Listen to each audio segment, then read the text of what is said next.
글로벌 브리핑입니다. 지난주 1.7%를 훌쩍 넘었던 미 국채 10년물 금리가 증시 마감 무렵 약 1.69%를 기록하며 뉴욕 증시 3대 지수 모두 상승 마감했습니다. 여기에 대규모 인프라 투자에 대한 기대도 가세하면서 증시 상승을 견인했습니다. 국채금리 상승 속에서 밸류에이션 부담이 커 약세를 보여왔던 기술주들은 회복하는 흐름을 보였습니다. 두드러진 약세를 보여온 애플 주가는 이날 2.83% 상승했고 마이크로소프트도 2.45% 상승하는 흐름 보였습니다. 페이스북과 넷플릭스도 각각 1.18%, 2.13% 상승하는 흐름을 보였고 특히 황금손 캐시우드의 아크 인베스트먼트 매니지먼트가 테슬라의 목표 주가를 4배 이상 높이며 테슬라의 주가는 전거래일보다 2.31% 상승했습니다. 미국의 중앙은행인 연방준비제도를 이끄는 제롬 파월 의장이 현지 시각으로 22일 국제결제은행이 디지털 뱅킹을 주제로 연 원격 패널 토론회에서 가상화폐들은 매우 변동성이 크기 때문에 유용한 가치 저장 수단이 아니며 가상화폐는 달러화보다는 기본적으로 금의 대체제인 투기적 자산에 더욱 가깝다고 언급했습니다. 파월 의장의 부정적인 발언이 나온 이후 비트코인은 출렁이는 흐름을 보이고 있습니다. 오늘 새벽 마감한 국제 유가는 지난주 급락에 따른 과매도에도 불구하고 유럽의 코로나19 상황이 악화되면서 소폭 상승 마감했습니다. 네덜란드 은행 ING는 투자자들에게 보내는 메모에서 석유는 유럽 전역에서 코로나19 사례가 급증하면서 우려가 커져 올해 최악의 주를 보냈다면서 실물 석유 시장이 약세를 보이고 있다는 분명한 징후가 있는 시기라고 진단했습니다. 조 바이든 미국 대통령이 본격적인 기후위기 대응에 착수하기 시작했습니다. 현지 시간으로 22일 브리티시 페트롤리엄과 쉐브론, 엑손, BHP 등 석유와 가스, 광산 부문 에너지 업계의 최고 경영진들이 백악관에서 회동을 했습니다. 주요 외신들은 바이든 행정부가 현재 3조 달러 규모의 대규모 추가 재정 정책을 추진하고 있고 인프라 투자 확대를 위한 저변 확대에 박차를 가하고 있다고 보도했습니다. 이상 글로벌 브리핑이었습니다.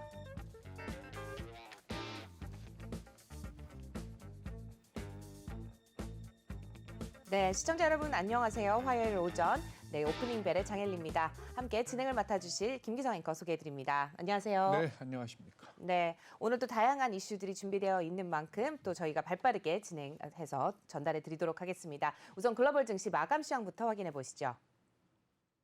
네, 글로벌 증시 이수민입니다. 미국의 국채 금리가 반락한 가운데 이 대규모 인프라 투자 소식이 전해지면서 3대 지수 일제히 상승하며 마감했습니다. 네, 다우 지수가 0.32% 소폭 상승으로 마쳤고요. S&P 지수도 함께 0.7% 상승하며 마감했습니다. 특히나 나스닥 같은 경우가 1.23% 크게 상승하면서 뉴욕 증시 3대 지수 일제히 상승으로 마감했습니다. 네, 지난주 1.7%를 훌쩍 넘었던 10년물 국채 금리가 다시금 반락을 하면서 특히나 나스닥 기술주 중심으로 강세를 보였습니다. 이날에는 제한적인 등락에 그친 가운데 1.69%대로 장을 마감했습니다. 여기에 바이든 대통령이 3조 달러 규모의 대규모 인프라 투자 소식이 전해지면서 산업주들 위주로 또 강한 흐름을 가져갈 수 있는 동력을 제공하기도 했습니다. 또한 이날 발표된 경제 지표는 다소 부진했습니다. 시카고 연은 전미활동 지수는 지난해 4월 이후에 처음으로 마이너스를 기록을 했고 또 주택 판매도 예상치를 크게 하회했습니다. 다만 지난해 있었던 이례적인 한파나 폭설 등 이 날씨들의 영향으로 풀이가 되면서 시장에는 크게 영향을 미치는 모습이 아니었습니다. 자, 그러면 자세히 섹터와 종목별로 한번 살펴보도록 하겠습니다. 네, 먼저 섹터별로 살펴보시면요. 역시나 기술주 중심으로 강한 흐름이 보였습니다. 기술 섹터가 1.93% 상승하며 마감이 됐고요. 또 소비재 섹터도 1.16% 상승 마감했습니다. 반면에 이제 국채 금리 상승에 따른 은행주들은 약세를 보였습니다. 네, 은행주들이 현재 1.3% 하락하며 마감이 됐고요. 또 에너지 관련주들도 1%대 내림세로 마치는 모습이었습니다. 네, 특히 대형주 위주로는 굉장히 큰 강한 흐름을 가져갔습니다. 애플과 마이크로소프트, 넷플릭스가 모두 2%대 강세 흐름을 가져갔고요. 페이스북과 아마존도 함께 1%대 상승하면서 마감이 됐습니다. 여기에 구글까지 0.18% 상승하면서 빵주는 일제히 강세 속에 장을 마감했습니다. 이 전기차 업종도 한번 살펴보시면 테슬라의 경우 캐시우드에서 5년 안에 완전 자율주행 달성할 수 있는 가능성이 50%에 달한다라는 언급을 했는데요. 이 때문에 테슬라 오늘 2.31% 크게 상승을 하면서 마감을 했습니다. 역시나 리오토나 샤오펑 같은 경우도 1%대 2%에 가까운 상승폭으로 마감이 됐고요. 니콜라도 함께 0.84% 상승하며 오늘장을 마감을 했습니다. 네, 반면에 은행주들은 좀 약세였습니다. JP모건은 2.69% 하락하며 장을 마쳤고요. 뱅크 오브 아메리카도 2%대 내림세 보여줬습니다. 웰스파고도 함께 1.67% 하락하면서 금리 상승에 따른 은행주들은 약세로 보였습니다. 네, 비트코인도 소폭 하락하면서 지금 거래가 되고 있는 상황인데요. 파월이 비트코인은 투기 자산에 가깝다라는 발언과 함께 현재는 4.82% 내림세 보여주고 있습니다. 54,800달러에서 현재 거래되고 있는 상황입니다. 네, 그리고 월가의 IB가 투자 등급을 상향하면서 또 상승장을 연출해낸 종목들도 있었습니다. 에버코어가 달러제네럴의 투자 의견을 상향 조정하면서 오늘 3.29% 상승한 193.96달러의 장을 마감을 했고요. 또 서스퀘하나도 썰런에 대해서 가정용 태양광 시장의 선전이 기대된다면서 긍정적인 투자 의견을 제시했습니다. 현재 3.24% 상승한 57.38달러의 장을 마감했습니다. 네, 오늘의 이슈 한번 살펴보도록 하겠습니다. 그간 리라화를 방어해왔던 터키의 중앙은행 총재가 돌연 경질을 당했습니다. 이날 이후로 지금 터키 미 달러화 대비 리라화 환율이 장중에 15%까지 상승을 하면서 4개월 동안 지켜왔던 그런 리라화의 가치를 한순간에 무너뜨렸다라고 평가를 하고 있는 상황인데요. 하지만 이 터키 대통령은 금리를 내려야 한다고 줄곧 주장을 해오면서 이 터키의 중앙은행 총재와 계속해서 부딪히고 있었습니다. 이번 경질을 통해서 아발 전 총재를 해임한 뒤에 고금리 반대론자를 총재 자리에 앉히겠다라고 발표를 했습니다. 네, 현재 달러화 대비 리라화 가치를 한번 살펴보면요. 달러당 7.79달러의 장을 마감했습니다. 네, 이어서 토니 블링컨 미 국무부 장관이 유럽 방문을 앞두고 지금 서방 국가들의 중국 제재가 가해지고 있습니다. 소수 민족 인권 탄압을 이유로 동시다발적으로 현재 제재가 이루어지고 있는 상황인데요. 유럽연합은 위구르족 탄압에 책임이 있는 중국 관리 4명과 단체 한 곳을 포함해서 EU 내 자산 동결과 입국 금지를 적용시켰습니다. 네, EU가 인권 유린과 관련해서 중국을 제재하는 것은 1989년 천안문 사태 이후로 무기 금수 조치를 한 이래 처음이라고 전해졌습니다. 네, 이에 관련해서 중국도 가만히 있지는 않았습니다. 중국 역시 EU 인사 등에 대해서 제재 발표를 하면서 맞대응을 나섰는데요.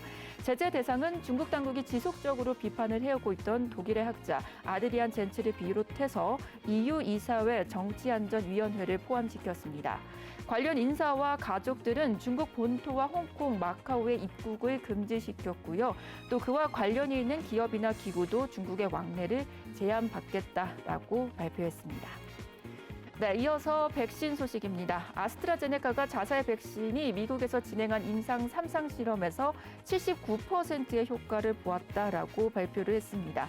특히나 입원이 필요한 중증으로 진행을 막는 데에는 100%의 효과를 보였다고 발표를 했고요. 또한 65세 이상의 고령자에게 더 효과가 좋았다라고 밝혔습니다. 네, 한편 오늘 문재인 대통령과 김정숙 여사는 G7 정상회의 참석을 앞두고 아스트라제네카 백신을 공개적으로 접종할 예정입니다. 네, 이어서 유럽 시장 한번 살펴보도록 하겠습니다. 아스트라제네카 백신 임상 결과와 이 터키 중앙은행 총재 사건을 두고 이제 유럽 시장은 좀 혼조세로 마감이 됐습니다. 독일의 닥스 지수가 0.25% 소폭 상승하며 마감한 반면에 프랑스 카크 지수는 0.49% 약세로 마쳤습니다. 한편 영국 지수도 0.26% 강보합권에서 마치면서 유럽 증시 혼조세 보이며 마감했습니다. 네, 이어서 아시아 시장 살펴보겠습니다. 아시아 시장도 주요 증시들이 엇갈렸습니다. 지금 니케이 지수는 2.07%, 일본의 악재가 겹치면서 크게 하락하는 모습이었고요. 상해 종합지수는 1.14%, 그래도 빨간불로 마감이 됐습니다. 홍콩의 항생지수도 함께 0.36% 소폭 하락하며 아시아 증시도 개별적으로 움직이는 모습이었습니다. 네, 이어서 상품 시장도 한번 살펴보겠습니다. 네, 상품 시장에서는 지금 WTI가 0.2% 소폭 상승하면서 61.56달러에 현재 거래를 마쳤고요. 브렌트유 5월물은 0.1% 소폭 상승한 64.62달러에 체결이 됐습니다. 그리고 국제 금 가격 같은 경우는 0.2% 소폭 하락하면서 1,738.10달러에 거래를 마감했습니다. 네, 오늘의 일정까지 살펴보도록 하겠습니다. 네, 먼저 미국 일정부터 한번 살펴보도록 하겠습니다. 네, 오늘은 경제지표 발표가 예정되어 있습니다. 2월의 신규 주택과 4분기 경상수지 그리고 3월의 리치몬드 연방 제조업지수 발표가 예정되어 있으니까요. 이 경제지표들 꼼꼼히 한번 챙겨보시고요. 또 오늘 옐런과 파월의 하원 금융서비스위원회 증언이 이어집니다. 통화 정책과 경제 상황을 주제로 청문회를 열 테니 계속해서 또 어떤 발언들이 오고 가는지 지켜보시면 좋을 것 같습니다. 이어서 국내 일정도 한번 살펴보도록 하겠습니다. 네, 오늘 신규 상장하는 종목이 있습니다. 네, 바로 라이프 시메틱스가 신규 상장을 앞두고 있는데요. 디지털 헬스 기업으로 알려진 이 업체는 공모가 현재 12,500원으로 알려져 있습니다. 그리고 방금 알려드렸다시피 문재인 대통령과 김정숙 여사가 아스트라제네카 접종이 시작이 됩니다. G7 정상회의 참석을 앞두고 필수 목적 출국자 예방접종 방침에 따라서 아스트라제네카 예방접종이 실시되게 됩니다. 네, 그리고 러시아 외무장관이 8년 만에 방한을 하게 됩니다. 중국을 거쳐서 방한을 하는 만큼 북핵 문제와 한반도 정세에서 어떤 이야기가 오고 가는지도 체크해 보시면 좋을 것 같습니다. 네, 지금까지 글로벌 증시와 일정 살펴봤습니다.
네, 여러분의 아침을 열어드리는 오프닝 벨 함께하고 계십니다. 바로 이어서 주요 시장을 들여다보는 글로벌 인사이드 코너 확인해 보도록 하시죠. 함께 외신 통해서 확인해 보겠습니다.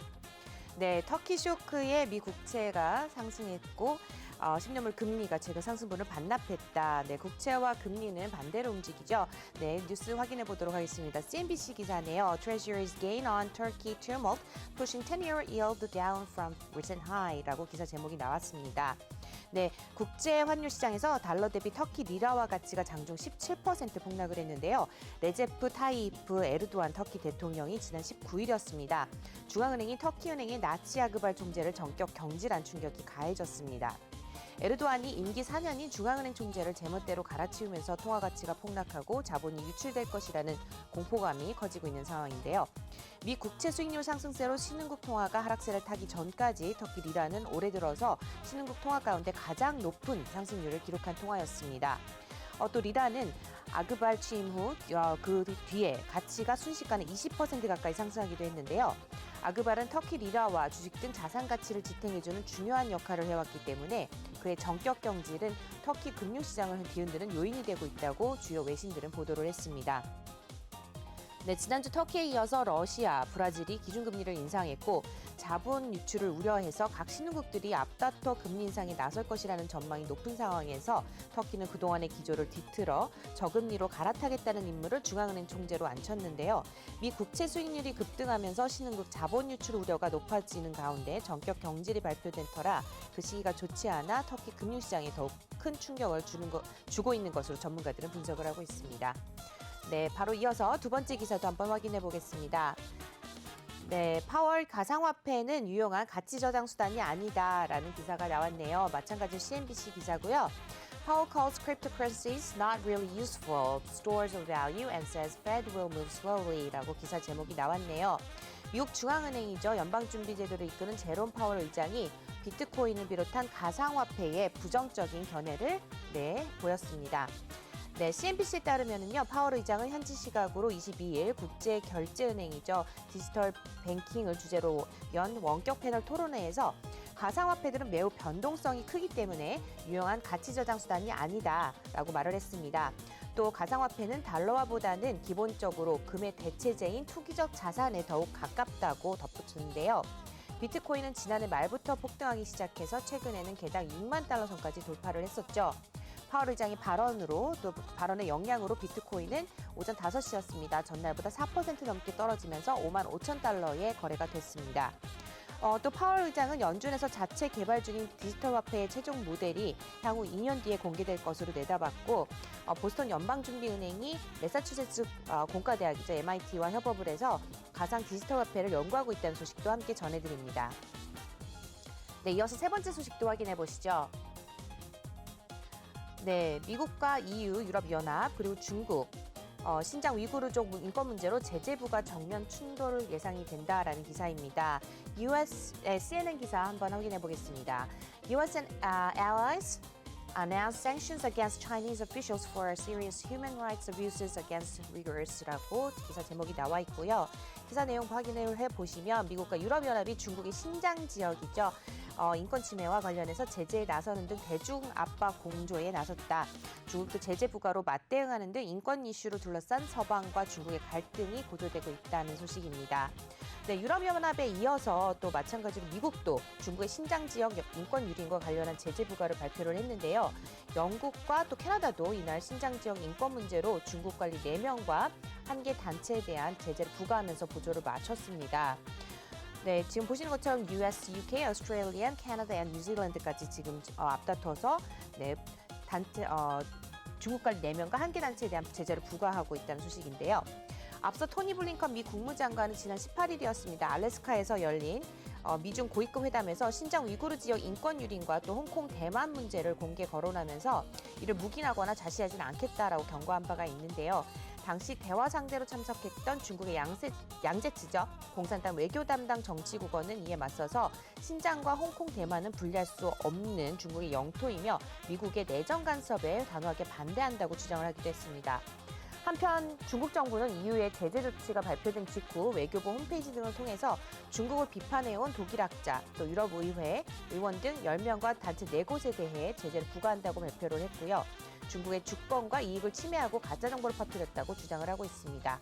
미국의 제재 발표는 지난주 금요일 알래스카에서 열린 미중 고위급 회담이 각종 쟁점을 둘러싼 이견과 충돌 속에 또 공동 성명도 내지 못한 채 종료가 된 이후 이루어진 것이라서 향후 미중 갈등이 고조될 것으로 보인다는 기사 확인해 보셨습니다. 이상 글로벌 인사이드 소식이었습니다.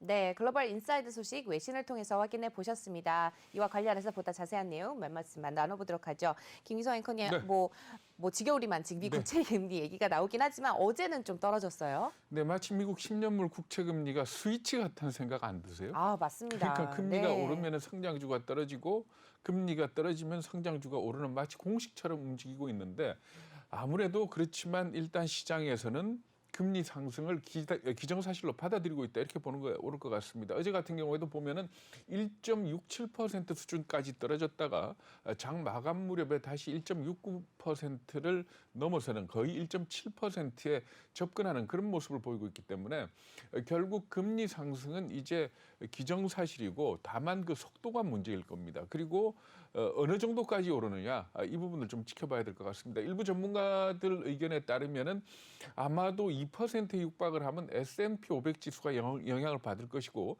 그걸 넘어선다면은 다우 지수도 결코 편안하지 못할 거다 이런 전망들을 내놓고 있습니다. 네, 뭐 자꾸 맞다 보면 맷집도 생기잖아요. 네. 이러다가 금리에 대해서 이제 점점 적응해 나가는 게 아닌가 싶은데요. 두 번째 이슈도 한번 좀 확인해 보시죠. 뉴욕 시장은 인프라 투자에 환호하는 분위기였습니다. 근데 규모가 예상보다 좀 크게 나왔다고요? 네, 그렇습니다. 그러니까 당초 2조 내지 4조 달러 얘기를 했는데 어제 뉴욕타임스가 보도한 걸 보면은 바이든 대통령의 자문관들이 이번 주에 3조 달러 규모의 인프라 투자 법안을 갖다가 대통령한테 보고할 예정이다 이렇게 얘기를 했습니다.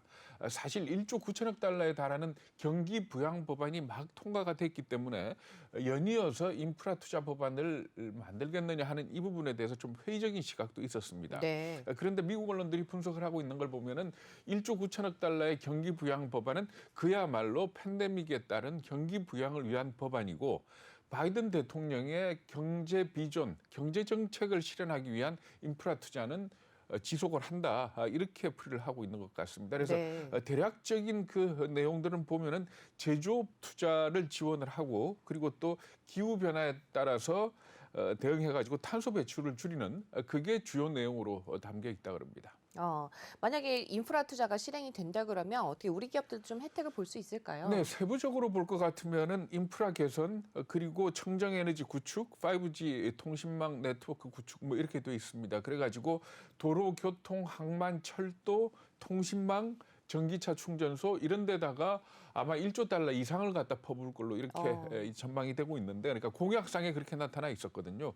그래서 이걸로 가지고 추정을 한다면은 우리나라 기업들 가운데서 건설 기계와 관련된 업체가 도움을 받을 수 있을 것이고 네. 그리고 또 수소, 풍력, 태양광 쪽이 아무래도 유리하지 않겠냐 이런 얘기들을 하고요. 그리고 특히 미국이 이번 한파에서 봐서 알겠지만은 이 전력 전송 송배전망이 아주 부실합니다. 그렇기 때문에 전력 케이블이라든지 아니면 송배전 시설을 하는 우리나라 기업들은 간접적으로 혜택을 받을 가능성이 크다 이렇게 얘기를 하는데 과거에 미국이 인프라 투자를 많이 했을 때 우리 기업이 그다지 혜택을 많이 보지 못한 그런 전례가 있습니다. 그렇기 때문에 이번에는 어떨지 한번 두고 봐야 될 것 같습니다. 네, 말씀 잘 들었고요. 글로벌 인사이드 소식 김기성 앵커와 말씀 자세하게 나눠봤습니다. 바로 이어서 해외 증시 전문가 모시고 보다 자세한 내용 또 나눠보도록 하죠. 잠시 후에 뵙겠습니다.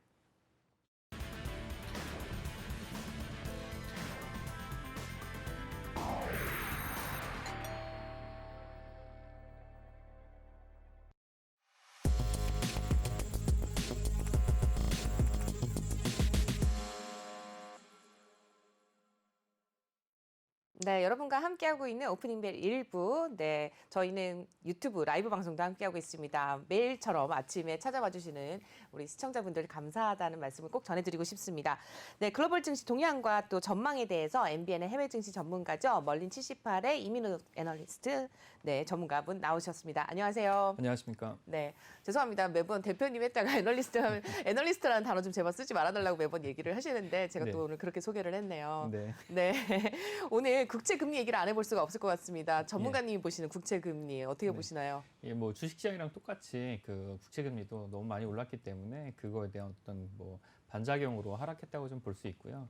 지난주에 그 금리가 급격하게 튄 것은 뭐 그 FOMC에서 뭐 시장의 요구를 좀 들어주지 않은 것에 대한 어떤 불안 심리 때문에 올라갔는데 그렇게 급격하게 튈 만한 이유는 없었는데 과격하게 좀 튀었기 때문에 그것에 대한 그 반작용 그리고 또 뭐 그게 좀 무리하다 뭐 그런 부분이 있었기 때문에 채권 시장에서의 거래가 좀 거래의 어떤 측면에서 좀 하락했다 이렇게 볼 수가 있겠습니다. 네. 그러니까 국채 금리를 올릴 요인도 상존하고 있고 예. 그런데 반대로 예를 들자면 지금 뭐 터키 얘기도 나왔습니다만은 네. 해외에 나가 있는 자금들이 네. 금리가 올라오면 돌아올 가능성도 있는 거 아닙니까? 예, 미국으로? 그렇습니다. 예. 그거는 좀 국채 금리의 상승을 제한할 수 있는 그런 요인도 되는 거죠. 예, 그렇죠. 그러니까 어떻게 보면 이게 자연스럽게 시장 논리에 의해서 조절이 되고 있는 건데요. 네. 이게 그 박스권을 형성을 하면서 서서히 올라가는 거는 이제 막을 수 없는 흐름인 것 같은데 그 속도 조절은 시장 논리 말씀드린 대로 시장 논리에서 계속 조절이 되고 있는 그런 상황이라고 볼 수가 있습니다. 그러니까 금융위기 이후에 제로금리를 계속했던 때도 네. 10년물 국채금리를 보니까 2.5, 3.8 그 어금에서 놀았더라고요. 예, 그렇습니다. 그러니까 사실 네. 지금 1.7 이거는 그다지 높다라고 할 수 없는 그런 수준으로 지금 연준이 보고 있는 거죠. 예, 그렇죠. 그러니까 연준이 구체적으로 이것에 대한 언급도 하지 않고 개입도 하지 않고 있기 네. 때문에 계속 상승하고 있는 추세는 뭐 바꿀 수는 없을 것 같고요. 그냥 이 상승하고 있는 속도가 얼마나 빠르냐에 따라서 좀 달라질 것 같은데 속도가 빠르면 시장이 자연적으로 좀 조절을 하는 것 같고요. 속도가 느리게 되면 다시 또 뭐 이렇게 금리가 튄다든가 그런 것들을 반복할 것으로 예상이 듭니다. 네, 대표님 저희 방송이 유튜브 라이브로도 진행이 되고 있잖아요. 예, 저희 시청자, 애청자분이라고 말씀을 드려야 될 것 같습니다. 매일 아침 꼭 들어와 주시는 분이 JJP 모건님이 계신데요. 네. 기술주가 상승을 했는데도 불구하고 우리나라는 좀 비실비실하지 않겠느냐 이렇게 네네. 좀 질문을 주셨는데 어떻게 보세요? 그게 우리나라가 어떻게 보면 바로 직접적으로 미국의 영향을 받는 경우도 있는데 대체로 최근에는 우리나라 기업 실적은 중국에 많이 연동이 좀 돼 있기 때문에 그렇죠. 네. 그 이제 오전에는 뭐 미국장을 영향을 받고 오후에는 이제 중국장을 영향을 받는 그런 특성이 좀 있습니다. 특히 그리고 이 국내의 어떤 그 최근 주식시장의 어떤 흐름이라는 게 기관 매도가 너무 강해갖고 이 상승세를 좀 누르고 있는 측면이 있습니다. 근데 이제 뭐 4월, 5월에 기관에서 어떻게, 그러니까 이제 연기금에서 이 자산운용의 포트폴리오를 어떻게 바꾸겠다. 지금 뭐 16% 수준의 국내 주식 편입 비율을 20%로 조정하겠다. 정책적으로 이런 방침이 좀 나오게 되면 그게 심리적으로 좀 안정을 좀 주던가 그런 영향이 있을 것 같고요. 또 외국인이 국내 주식시장에 적극적으로 참여하고 있지 않는 그런 부분도 좀 영향이 있을 것 같습니다. 그래서 그런 부분 때문에 수급상 영향이 있어서 지금 어떻게 보면 3,000선 턱걸이를 계속 유지하고 있는데 이런 부분 때문에 뭐 어떻게 보면 이제 상승세가 좀 꺾여 있는 것이지 이게 뭐 그 상승세가 멈춰 있는 것이지 하락한다 뭐 이렇게 볼 수는 없는 거고요. 작년 2020년 한 해를 봤을 때 전 세계에서 가장 많이 오른 시장은 한국 주식시장이거든요. 네. 그러니까 작년 수준의 상승세가 올해도 지속될 거라고 기대하기는 좀 어렵고 그냥 개별 종목 그리고 섹터별로 업종별 섹터에서는 아직도 상승 여력이 남아 있으니까 접근을 그렇게 하시는 게 더 유리할 거라고 좀 생각이 됩니다. 근데 예를 들어서 어제 같은 경우에 미국의 기술주들이 올랐던 이유가 국채 금리가 떨어져서 뭐 이런 것도 있지만 어찌 본다면은 인프라 투자 관련해 가지고 뭐 통신망이 확충이 된다든지 네. 뭐 이러면은 거기 따른 혜택이나 이런 것도 계산이 된 거 아닐까요? 예, 그렇습니다. 근데 보통은 이제 그 시설 투자를 한다, 어느 분야에 투자를 한다 그랬을 때 그 분야의 성장이 굉장히 그 예상이 되긴 하는데 지금까지 통계를 봤을 때 뭐 그 말씀하신 대로 예를 들어서 전력망에 대한 투자를 한다고 했을 때 전력망 투자를 계획하고 집행할 때까지 그래서 그 분야에 어떤 성과가 나올 때까지는 상당한 시차가 있습니다. 그러니까 뭐 그 석유 산업에 대한 그 뭐 투자 뭐 아니면 뭐 재생에너지에 대한 투자 이걸 예를 들었을 때 그 실제 그 석유화학 그러니까 예전 이제 석탄 에너지 같은 그 예전 국영제에서의 에너지 같은 게 가장 성장했던 때는 오바마 대통령 때고 그랬죠. 네. 그 뭐 재생에너지에 관련돼서 제일 성장했던 때는 트럼프 행정부 때입니다. 이제 그만큼의 시차가 몇 년씩 걸리게 되는데 바이든 행정부가 지금 이제 재생에너지를 기반으로 한 새로운 그 공급망을 형성하고 산업을 부양하겠다고 했을 때 그 뭐 3조 달러를 다 거기다 투자하는 건 아니지만 그렇게 계획을 하게 됐을 때 그게 바로 산업으로 이어져서 거기서 성과가 나오는 데까지는 굉장히 큰 시차가 걸리게 되는 거죠. 단지 주식시장이 그쪽으로 먼저 자금이 이동해서 그 주가가 더 많이 반영된다고 볼 수가 있는 거죠. 네. 네.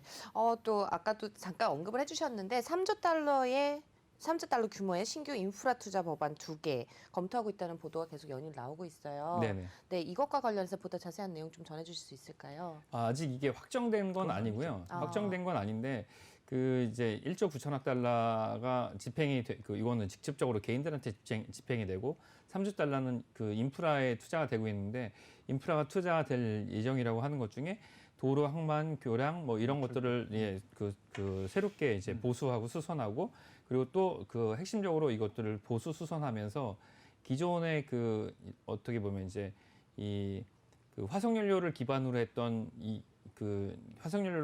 에너지망을 교체를 하고 이것을 보수하고 수선하면서 그 기존의 에너지망을 그 교체하는 이제 이런 교량이나 이런 SOC에 네. 그 투자를 녹색 하겠다. 녹색 에너지 그러니까 이제 그 재생 에너지를 넣겠다 그런 플랜인데 이게 어떻게 보면 이제 그 미국이 이제 규모가 크다 보니까 지자체별로 지역별로 어떻게 투자를 하겠다는 보고는 완전히 나와 있지는 않은 상태입니다. 근데 뭐 지금 30년 동안 미국에 새로 생긴 공항이 하나 없고 뭐 지역별로는 아스팔트 포장을 다시 복구할 수가 없어서 포장을 다 뜯어내고 그 위에 그냥 자갈을 다시 까는 그 정도의 그 SOC 사업 정도밖에 못 하고 있는 상황이었는데 이걸 어떻게 보면 다시 하겠다고 하는 거니까 그 시차가 상당히 크다고 좀 할 수가 있습니다. 네. 또 이번 주에 보면은 국채금리 변동성이 또 잦아들 것 같지는 않다 이런 얘기들이 많이 나오고 있어요. 또 거기에다가 또 소비 지표, 물가 지표가 또 나올 예정이잖아요. 네네. 이 물가 지표 나오고 나서에 또 어떻게 변하게 될지 어떻게 예측하세요? 네, 이 물가 지표가 보통 이제 인플레이션의 어떤 예상 수단으로 좀 쓰여질 것 같은데 이 지금 인플레이션의 핵심은 예전 같으면 이 이제 말하자면 소비 지표 가지고 인플레이션이 진행이 되고 있다 안 되고 있다를 판단할 수 있을 것 같은데 지금 여기서 예전이랑 지금이랑 차이가 나는 건 그 물건 가격, 공산품의 가격인데 공산품의 가격은 어떻게 보면 이제 기술 발전과 함께 지속적으로 하락하고 있는 거거든요. 그럼 뭐 중국의 역할도 컸죠. 예, 맞습니다. 중국의 역할도 크죠. 뭐 예를 들어서 뭐 한 20년 전에 뭐 캐나다에 있는 뭐 토론토에 있는 친구가 저한테 전화를 하도 많이 해서 1,200불 정도가 전화요금이 나와서 집에서 그 친구가 쫓겨날 뻔했었는데 지금은 전화 아무리 많이 해도 공짜죠. 예, 공짜 아닙니까? 그 정도로 기술 발전이 된 거라고 볼 수가 있는데 그 상품 가격도 어떻게 보면 공상품이나 상품 가격도 굉장히 많이 하락하게 된 측면이 좀 있습니다. 그러니까 이제 상품 수지나 상품 가격, 소비자 물가에서의 차지하는 비중이 뭐 전월 대비해서 예상보다 좀 올랐다고 하더라도 이게 어떻게 보면 인플레이션으로 이어지지는 않는 것 같은데 인플레이션을 유발하는 큰 이유는 여러 번 말씀드렸다시피 고용이 얼마나 돼서 사람들이 임금 지출이 많아지냐를 가지고 그 인플레이션이 유발되고 있는지를 측정할 수가 있을 것 같습니다. 그래서 이제 오늘 이제 이번 주에 나오게 되는 그 PCE 지수는 그냥 사람들이 경제 활동에서 지출을 얼마나 활력 있게 좀 하고 있는가, 소비력이 얼마나 생겼는지 이 정도를 측정할 수 있는 것이지 이거 가지고 그 인플레이션 유발 요인이 발생했다를 보기는 좀 어려울 것 같고요. 이거 가지고 연준이 어떤 태도를 가질 것이다. 뭐 이런 거를 예측하기는 좀 어려울 것으로 생각이 됩니다. 근데 뭐 주식 투자하는 사람 입장에서 너무 큰 그림은 뭐 의미가 없겠지만 네. 사실 1980년대 이후 지금까지 계속 물가는 떨어져 오는 예, 그런 경향을 보였지 않습니까? 예, 예. 그렇게 된 계기 중에 하나가 뭐 중국이 싼 인건비로 물건을 싸게 만든 것도 있지만 지금 말씀하신 것처럼 화석 연료를 기반으로 하는 기술들이 계속 발전했던 거 아닙니까? 예, 맞습니다. 근데 지금 현재 상황이 기름이 없어져서 네. 석유가 없어져서 이 석유를 벗어나자는 게 아니고 아니죠. 뭐 돌이 없어서 석기 시대를 벗어난 게 아닌 것처럼 예, 예. 기후 변화를 이제 견딜 수 없는 상황이기 때문에 네. 이걸 바꿔야 하는 그 상황이 온다면 네. 결국은 다시 한번 고물가 시대, 그러니까 고물가라 그래서 과거처럼 뭐 10몇 %는 아니겠지만 네. 지금처럼 저물가 시대를 계속 유지하기는 어렵지 않겠느냐. 네, 네. 왜냐하면은 그 새로운 청정 연료라든지 신재생 에너지를 하기 위해서는 결국 시설 투자를 해야 될 거고. 그렇죠. 거기에 따른 비용 부담이 생긴다면은 앞으로는 물가가 지금처럼 뭐 저물가는 아닐 것이다. 이런 얘기들을 하는데 네, 네. 뭐 주식 투자에는 너무 장기적인 그림은 필요 없지 않습니까? 예, 그렇죠. 예, 그렇죠. 뭐 그 투자를 봤을 때는 이제 분기별로, 뭐 반기별로, 1년 단위로 그렇죠. 이렇게 어떻게 보면 시장 대응을 하는 게 더 중요하니까요. 지금 봐서 뭐 그런 측면에서 본다 그러면 금리가 오르는 거는 피할 수 없는 거고, 예, 그리고 경기가 호전되는 건 피할 수 없기 때문에 뭐 지금 온택트에 집중이 됐다면 뭐 온택트가 아니고 뭐 어떻게 보면 가치주 편입은 뭐 너무나 당연한 것으로 좀 보여지고요. 그리고 또 가치주 편입 외에 그 소비주 편입도 당연한 것으로 좀 보여지니까 그 부분에 그 포트폴리오를 좀 이전한다기보다는 그 부분으로 포트폴리오 편입을 좀 늘리는 게 좀 맞는 것으로 좀 생각이 듭니다. 네, 비트코인 얘기 또 안 해볼 수 없겠잖아요. 네네. 네, 제롬 파월 의장이 또 한마디 하면서 또 출렁이고 네네. 있는데 네네. 비트코인 뭐 한간에 또 3억까지 간다 이런 얘기도 나오고 있어서 네. 뭐 지금이라도 올라타야 되는 거 아닌가 이런 얘기도 네. 나오고 있어요. 어떻게 네. 보시나요? 네, 그건 약간 어떻게 보면 이제 시장 참가자의 그 투자자의 어떤 성향에 따라서 좀 다를 수도 있는데 저도 굉장히 회의적인 시각을 좀 가지고 있었는데 너무 많이 오르니까 뭐 마음이 좀 흔들리고 있습니다. 근데 그 뭐 헤지펀드 매니저 뭐 그냥 이제 뭐 이렇게 간접적으로 알고 있는 헤지펀드 매니저의 얘기를 들어보니까 이렇게 급등하는 자산을 외면할 수는 없기 때문에 투자자라면 그게 뭐 0.5%가 되든 뭐 3%가 되든 부분적으로 편입을 하는 것은 뭐 어떻게 보면 이제 시장 투자자로서의 뭐 어떻게 보면 기본적 태도라고 얘기는 하더라고요. 그러니까 이거가 투기 자산이다 아니다 이런 평가를 하기 전에 급등하는 자산이라면 관심을 갖는 건 당연하다 이렇게 볼 수는 있을 것 같습니다. 근데 이제 중앙은행이 이 비트코인에 대해서 언급을 하기 시작한 것은 저번에 예전에 한번 나와서 말씀드린 대로 이인자를 용납하지 않는 두 개의 기관이 존재하는데 네. 지구상에 하나는 공산당이고 하나는 하나는 중앙은행입니다. 미국 연준 특히. 예. 연준은 절대 용납을 하지 않죠, 이인자는. 근데 이제 비트코인의 힘이 커지고 비트코인의 가격의 가치가 커지니까 이제 달러화를 그 달러화의 위치를 이제 도전하는 존재로 인식하게 된 거죠. 그렇게 된다 그러면 중국에서 중국 당국이 비트코인 채굴장을 다 내쫓아 버린 것처럼 이 시장에서 비트코인을 몰아내려고 하는 그런 입장을 좀 가진 거라고 볼 수가 있는데 그냥 거시적으로 본다면 뭐 중앙은행들이 이런 자기의 권위에 도전하는 화폐가 새로 생긴 걸 보면 비트코인은 장기적으로 봤을 때 문화상품권이나 백화점 상품권 정도의 위치를 갖는 게 당연할 것 같은데 근데 시장에서 사람들은 이 비트코인이 어떻게 보면 그 예전에 차명으로 계좌를 만들 수 있었지 않습니까?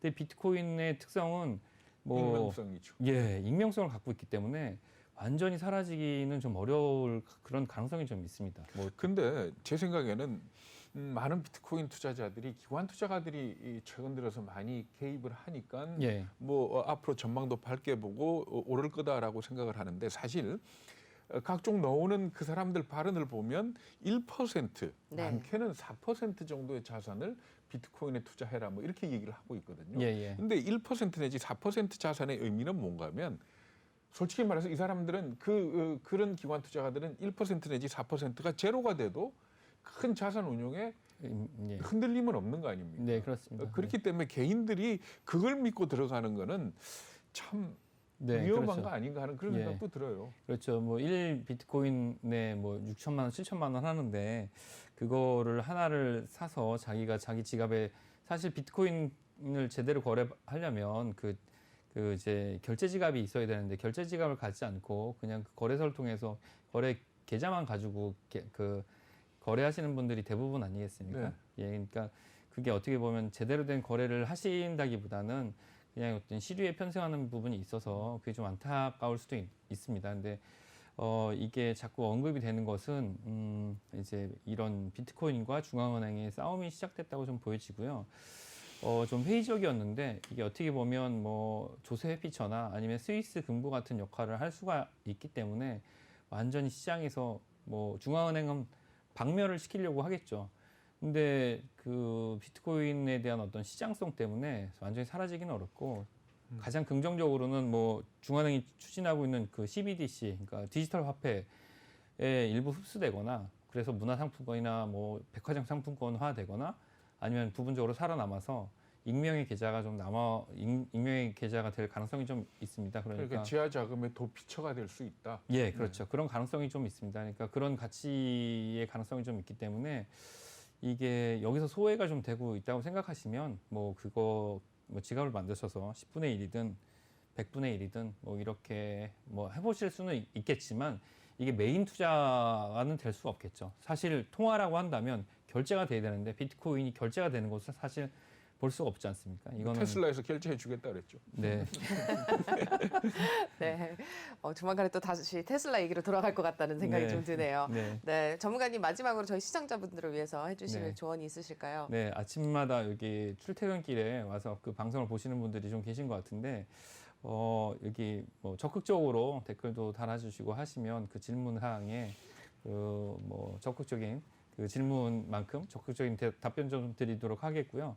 그 시장이 그 예전처럼 작년이나 올 초처럼 급등하는 상황은 좀 되지는 않을 것 같습니다. 빵스권에 좀 머물러 있기 때문에 여기서 어떤 섹터를 어떤 포지션을 가져가시냐에 따라서 수익이 좀 발생할 것 같고요. 특히 이 글로벌 시황은 외화를 벌어들이는 겁니다. 그러니까 국내에서 그 투자하는 거는 잃어도 누군가 국내에서 가져가지만 외화 이런 글로벌 투자는 잃으면 사실 그냥 없어지는 겁니다. 그러니까 반드시 이겨야 되는 게임이니까 이 이제 오프닝 벨 항상 계속 시청해 주셨으면 좋겠습니다. 네, 말씀해주신 것처럼 또 출근길에 들어와 주신 분들, 뭐 집에서 애청해주신 분들도 너무 감사드리고요. 사무실에 일찍 출근하셔서 보시는 분들도 감사드립니다. 또 특히 막 여러 차례 댓글 남겨주시는 JJP 모건님과 장승민님께 다시 한번 감사를 드리면서 네, 전문가님 인사드리도록 하겠습니다. 멀린 78의 이민우 전문가였습니다. 말씀 고맙습니다. 감사합니다.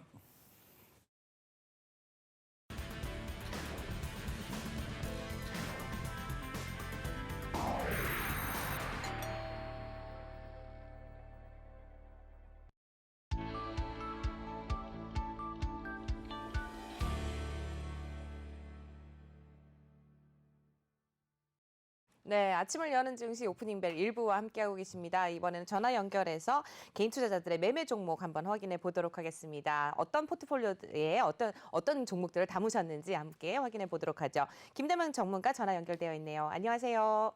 네, 안녕하세요. 네, 전일장 개인 투자자들의 순매수 그리고 순매도 종목 순위들은 어땠나요?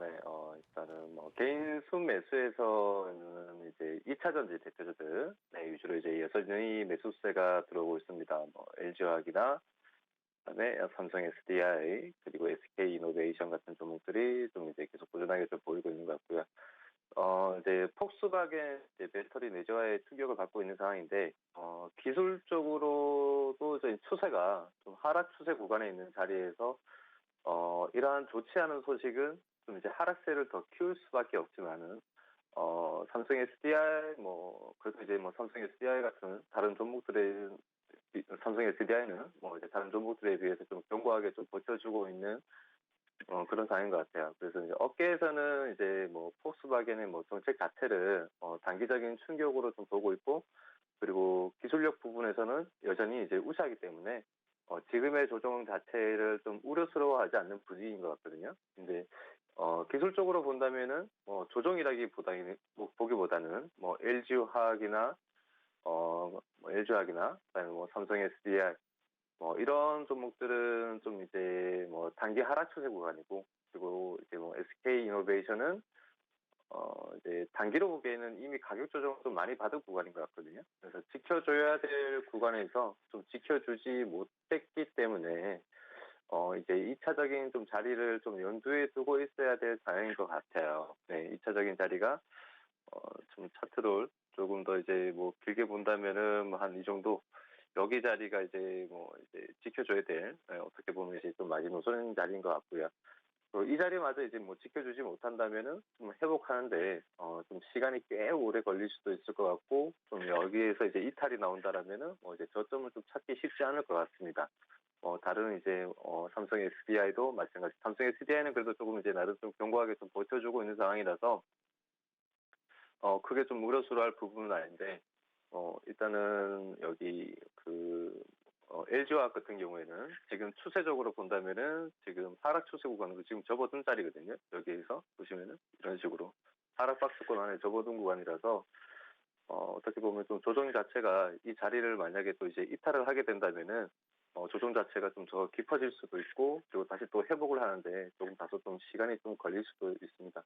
그래서 이제 개인 투자자분들이 이런 자리에서 계속해서 좀 조정을 받는다고 해서, 눌린다고 해서 이제 막 살 게 아니라 추세를 좀 돌려주는 이제 흐름이 나왔을 때, 지금은 저점이 깨지고 고점이 낮아지고 있는 하락 추세란 말이에요. 그래서 여기서 다시 저점을 좀 높여가는 그런 이제 상승 추세 흐름이 조금이라도 좀 보여준다라면은 그때 돼서 좀 안전하게 들어가 보는 게 좋지 않을까라는 생각이 들거든요. 그리고 이제 개인 순매도에 보면은 이제 좀 이제 눈에 띄는 종목이 좀 제가 하나 봤었는데 그게 그 GS 리테일이라는 종목이에요. GS 리테일이라는 종목인데 제가 종목을 잠시 보겠습니다. 네, 여기 있네요. 자, GS 리테일이라는 종목인데 이 종목이 이제 유통 쪽이고 그리고 편의점 관련주죠. 편의점 관련주인데 음 한동안 좀 이제 부진한 이제 그림을 좀 만들었었단 말이에요.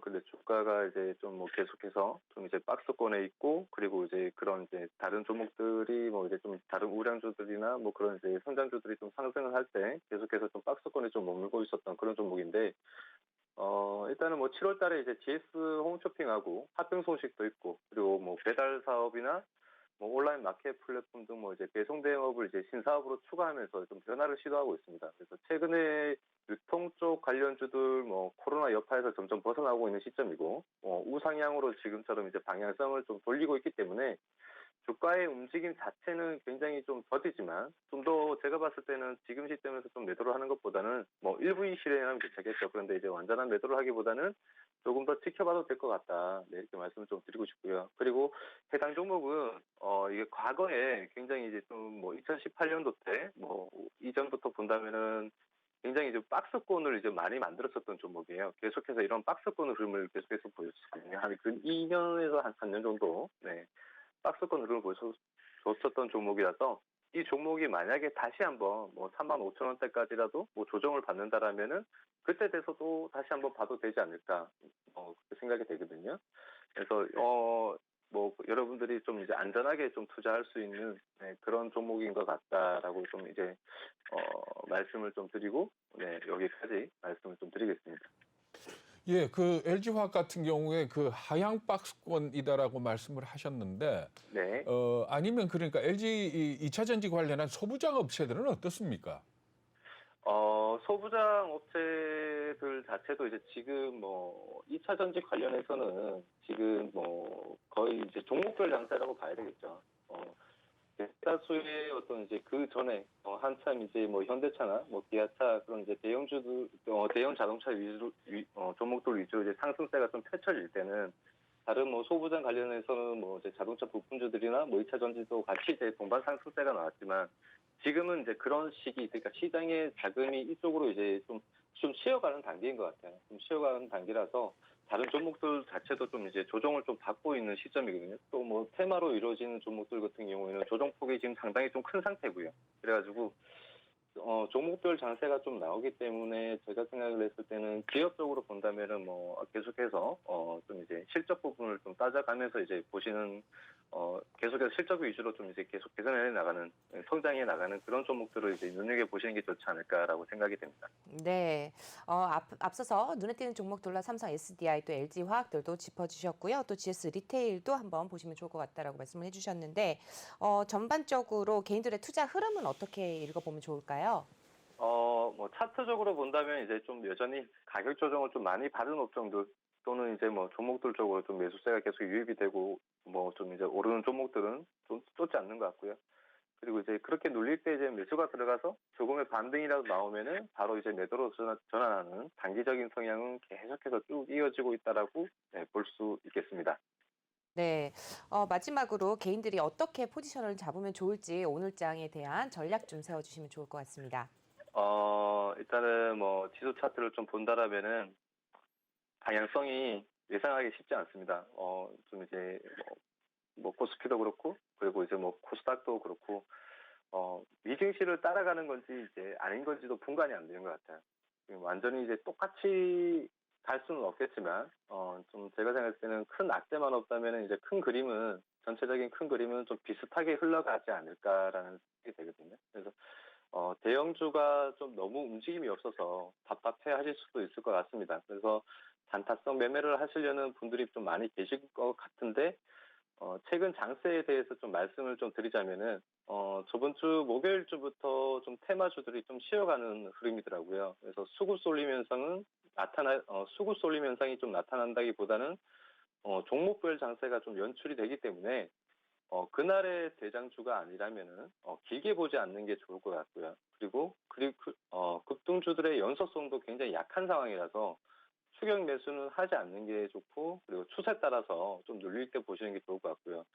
장세가 뭐 다시 하루아침에 바뀌면서 좀 이제 힘 있는 그런 이제 시장이 좀 나올 수도 있지만, 이번 주는 그런 힘 있는 장이 좀 많이는 없을 것 같습니다. 그래서 장 시작 후 한 30분 동안 이제 여러분들이 뭐 상승률 상위 종목들을 쭉 한번 살펴보시면은 종목들의 상승폭을 좀 이제 유심히 보실 필요가 있어요. 그래야 그날의 시장이 좀 이제 종목들의 힘을 좀 볼 수 있거든요. 그래서 유심히 보시면은 그날의 분위기를 유심히 보시면서 그날의 분위기를 살펴보시고, 그에 따라서 이제 여러분들이 이제 매매를 할 때, 단기적인 매매를 할 때 좀 따라 붙을 건지, 따라 붙어도 될지, 아니면은 조금 기다렸다가 천천히 추세 따라서 눌릴 때 이제 매매를 해도 될지, 그런 식으로 이제 좀 판단을 해보시면은 좋을 것 같다. 이렇게 말씀을 좀 드리겠습니다. 말씀 잘 들었습니다. 종목들의 상승폭을 유심히 지켜보시면서 매매를 하시면 좋을 것 같다라는 의견을 주셨습니다. 오늘 도움 말씀 주신 분 김대명 전문가였습니다. 말씀 고맙습니다. 네, 감사합니다. 네, 저희는 잠시 후 동시효과로 돌아오도록 하겠습니다.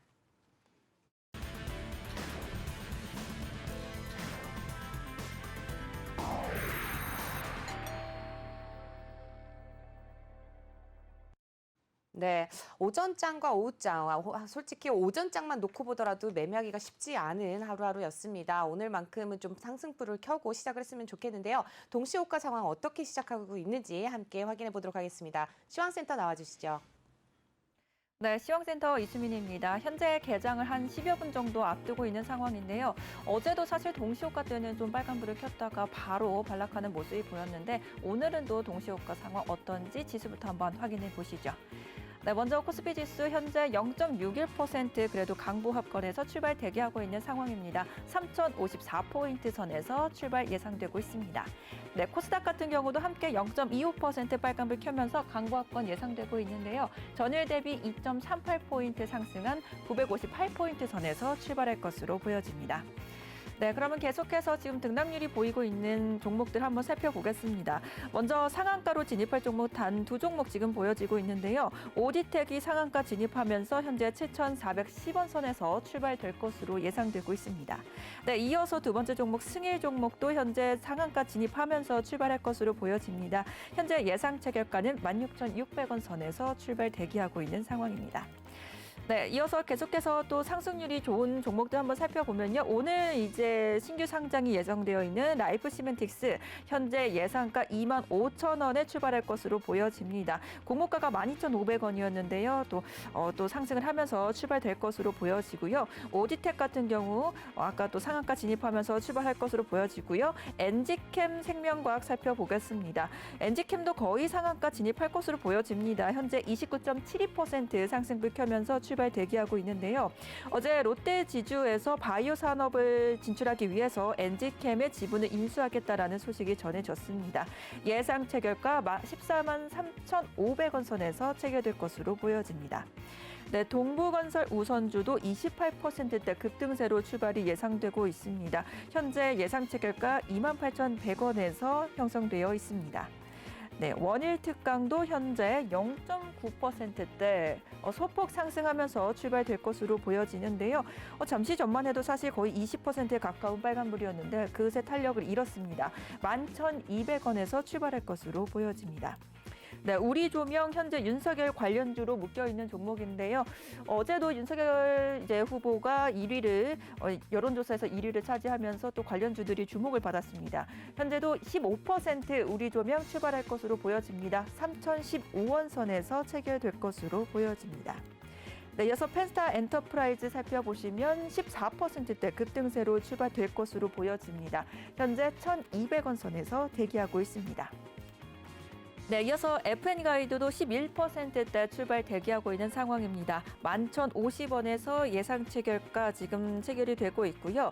크루쉘텍 같은 경우도 10.75% 상승불 켜면서 출발 예상이 되고 있습니다. 감사보고서 제출 소식이 있었는데요. 예상 체결가 1,185원에서 출발 대기하고 있습니다.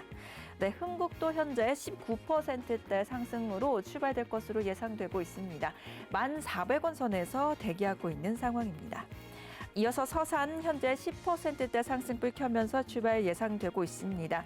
예상 체결가 2,815원에서 체결되고 있습니다. 네, 이어서 투비소프트 현재 9.78% 상승이 예상되고 있는데요. 투비소프트 현재 2,245원에서 출발 대기하고 있습니다.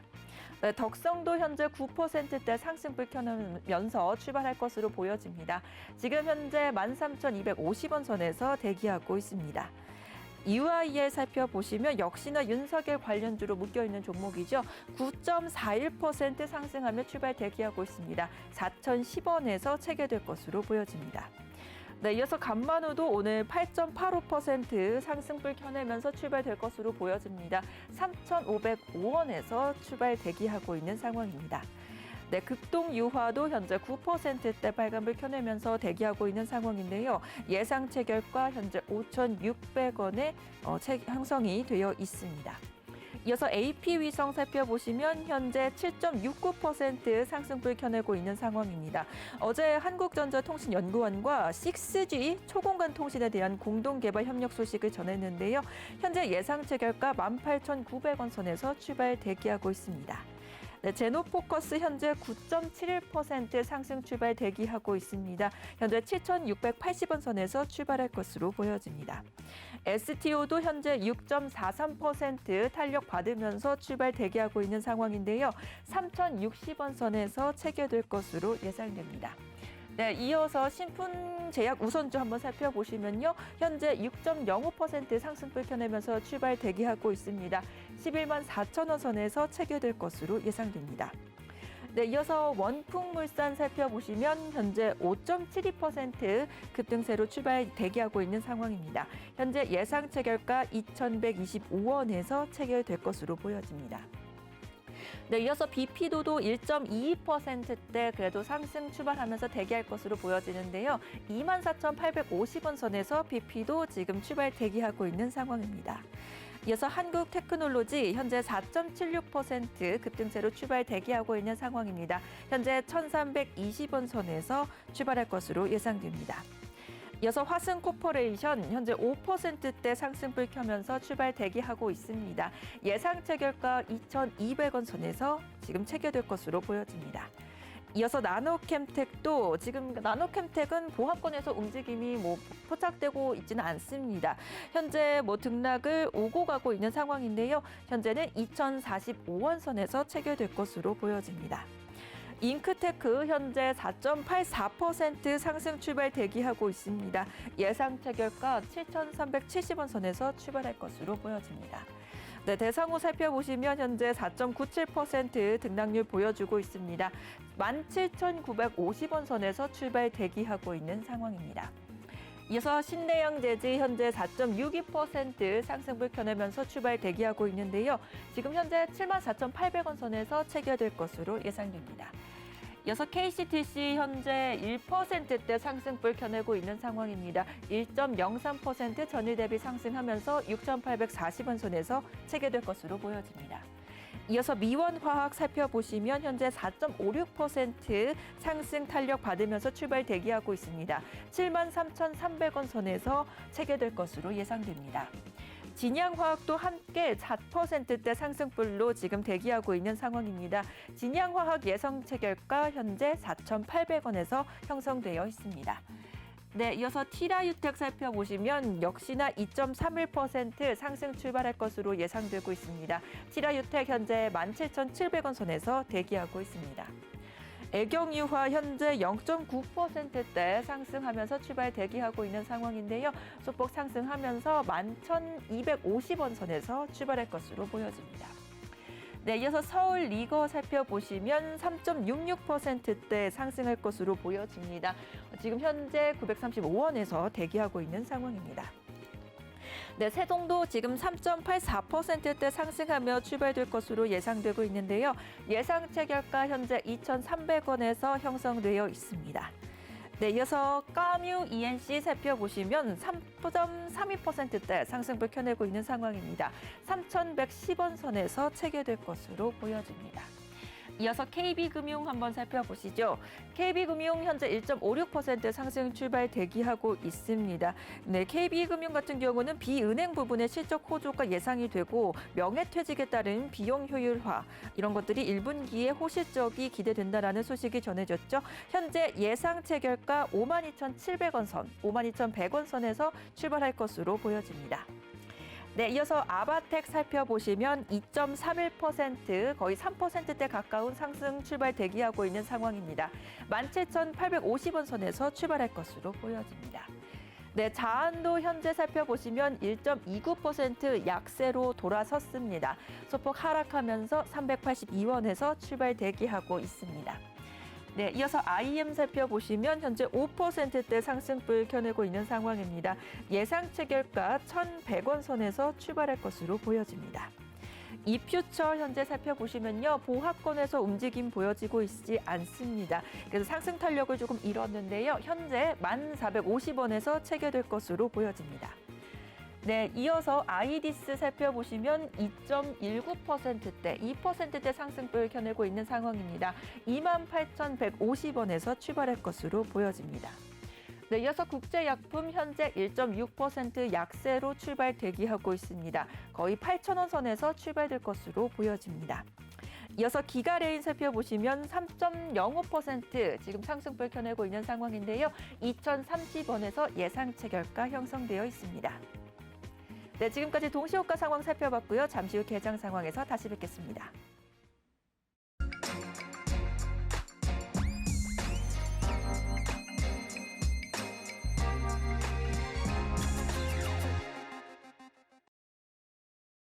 네, 시황센터입니다. 이제 개장을 시작했습니다.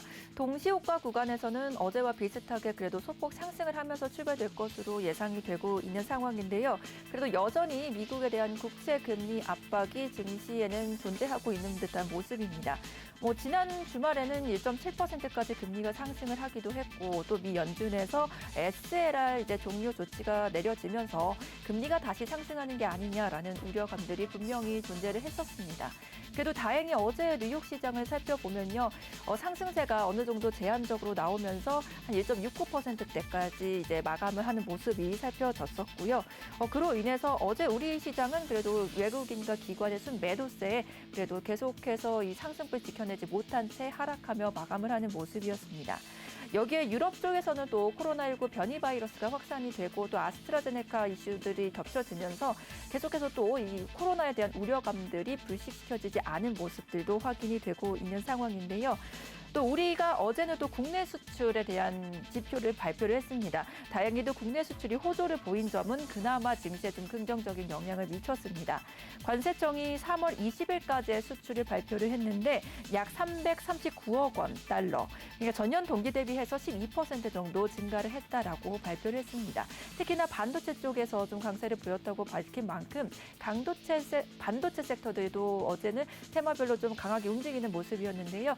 과연 오늘 시장에서는 이 동시효과의 구간을 그대로 이어갈 수 있을지 지금 스톱부터 한번 확인해 보시죠. 네, 지수 확인해 보겠습니다. 네, 먼저 코스피 지수 현재 그래도 0.77% 상승 출발하고 있습니다. 전일 대비 23포인트 상승한 3,058.79포인트에 출발을 했고요. 코스닥도 함께 0.55% 강보합권 움직임 보여주고 있습니다. 전일 대비 5.26% 26포인트 상승한 960포인트 선에서 출발하고 있습니다. 네, 이어서 수급 상황 살펴보겠습니다. 네, 오늘은 기관과 외국인의 동반 매수세로 시작을 하네요. 기관이 90억 원대, 외국인이 237억 원 현재 물량 담아내고 있고요. 반면에 개인이 현재 300억 원대 물량 출회하고 있는 상황입니다. 네, 이어서 코스닥 매매 동향도 살펴보겠습니다. 코스닥은 조금 엇갈렸습니다. 기관이 70억 원대 계속해서 매도세 보여주고 있고요. 외국인은 45억 원 물량 담아내고 있습니다. 개인도 함께 50억 원대 매수 우위 보여주면서 오늘 양시장에 외국인들의 매수세가 들어오고 있는 상황입니다. 네, 이어서 시총 상위 종목들 움직임 살펴보겠습니다. 네, 오늘 그래도 대체로 상승폭을 많이 보이고 있습니다. 삼성전자가 0.85% 상승하면서 82,700원 선에서 출발을 하고 있고요. SK하이닉스도 0.72% 빨간불 켜내면서 13만 9천원 선에서 출발하고 있습니다. 오늘 IT 투탑 그래도 빨간불 시작하면서 기분 좋게 시작을 하고 있고요. 네이버 같은 경우가 0.5% 약보합권 보여주면서 39만 4,500원 선에서 출발하고 있습니다. LG화학 그래도 오늘은 0.5% 강보합권 보여주고 있는데요. 80만 9천원 선에서 출발했습니다. 네, 이어서 6위부터 10위 종목도 살펴보겠습니다. 네, 현대차 현재 0.44% 강보합권에서 출발합니다. 23만 원 선에서 체결이 되고 있습니다. 삼성바이오로직스도 현재 0.84% 빨간불 켜내면서 72만 1,000원 선에서 출발을 하고 있고요. 삼성 SDI도 오늘은 좋은 흐름 가져갑니다. 1.09% 탄력 받으면서 64만 9천원 선에서 출발했습니다. 네, 이어서 카카오도 0.51% 강보합권에서 출발했습니다. 49만 6,500원 선에서 지금 체결이 되고 있고요. 셀트리온도 1.9% 상승한 29만 4,500원 선에서 체결되고 있습니다. 네, 이어서 코스피 종목 계속해서 살펴보겠습니다. 현재 기아차가 0.81% 상승하면서 86,800원 선에서 출발을 했습니다. 현대모비스도 함께 0.86% 상승하면서 이 자동차 업종들도 강세 보여주고 있는데요. 29만 4,500원 선에서 출발했습니다. 포스코 같은 경우도 현재 1.15% 상승폭 켜내고 있습니다. 30만 7천원 선에서 현재 흐르고 있고요. LG전자만 소폭 0.32% 약세권 보여주면서 15만 4,500원 선에서 출발했습니다. LG생활건강까지 0.73% 상승을 하면서 코스피 종목들 대체로 상승폭 켜내는 모습 확인이 되고 있습니다. 네, 이어서 코스닥 시총 상위 종목들 살펴보도록 하겠습니다.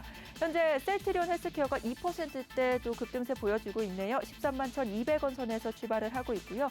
오늘 셀트리온 제약까지 1.55% 탄력 받으면서 출발합니다. 15만 1,100원에서 현재 체결되고 있습니다. 알테오젠도 0.39% 강보합권 움직임에서 15만 5,900원에서 전재 체결이 되고 있고요.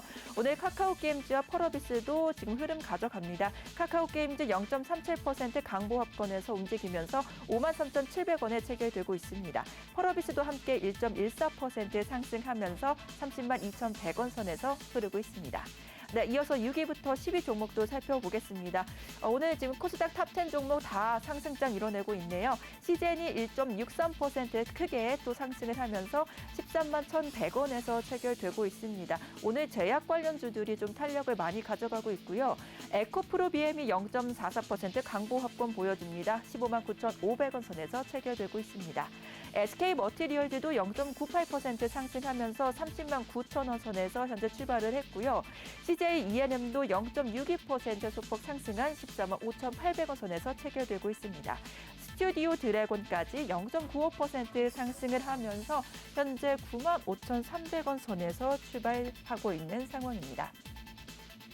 네, 이어서 계속해서 좀 등락이 좋은 계속 증가하고 있는 종목도 한번 살펴보시죠.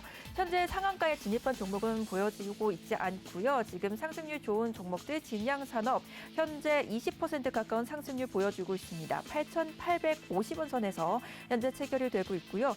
우리조명 같은 경우도 이제 지금 17%대 상승폭을 켜내고 있는 상황입니다. 현재 3,070원 선에서 체결되고 있는데요. 윤석열 관련주로 묶여 있는 종목입니다.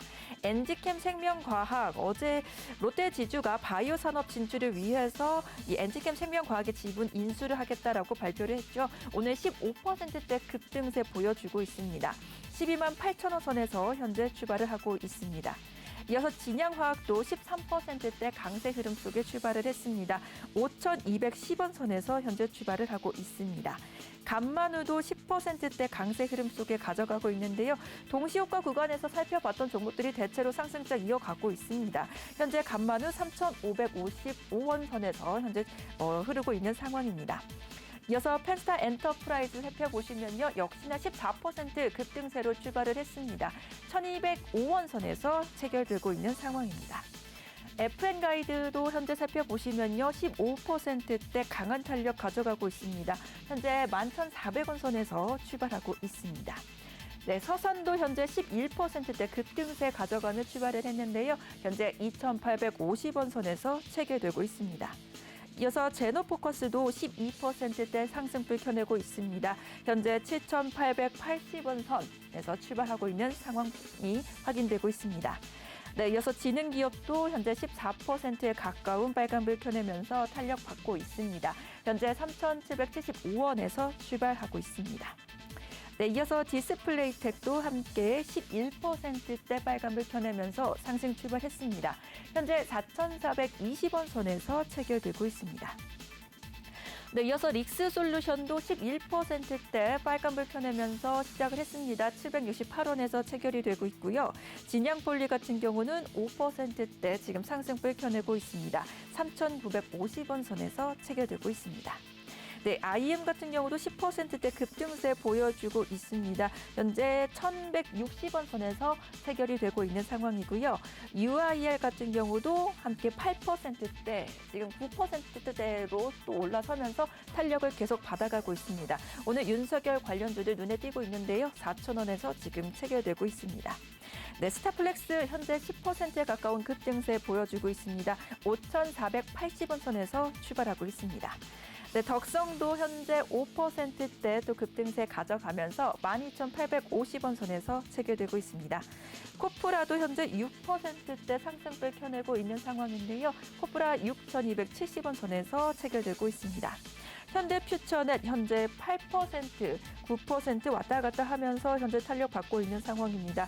5,480원 선에서 체결되고 있습니다. 네, 이어서 코다코도 7%대 강세 흐름 속에서 출발했습니다. 현재 1,250원 선에서 지금 체결이 되고 있고요. 지금 SGA 솔루션즈 함께 살펴보시면 4%대 상승을 켜내고 있습니다. 현재 1,520원 선에서 체결되고 있습니다. 네, W게임즈도 5%에 가까운 빨간불 켜내면서 출발했습니다. 현재 66,600원 선에서 700원 선에서 지금 출발하고 있는 상황입니다. 네, 서진 시스템도 함께 5%대 강세 흐름 속에서 탄력받았습니다. 현재 45,750원 선에서 체결되고 있습니다. 네, 지금까지 개장 상황 한번 살펴봤고요. 계속해서 저희와 함께 하시겠습니다.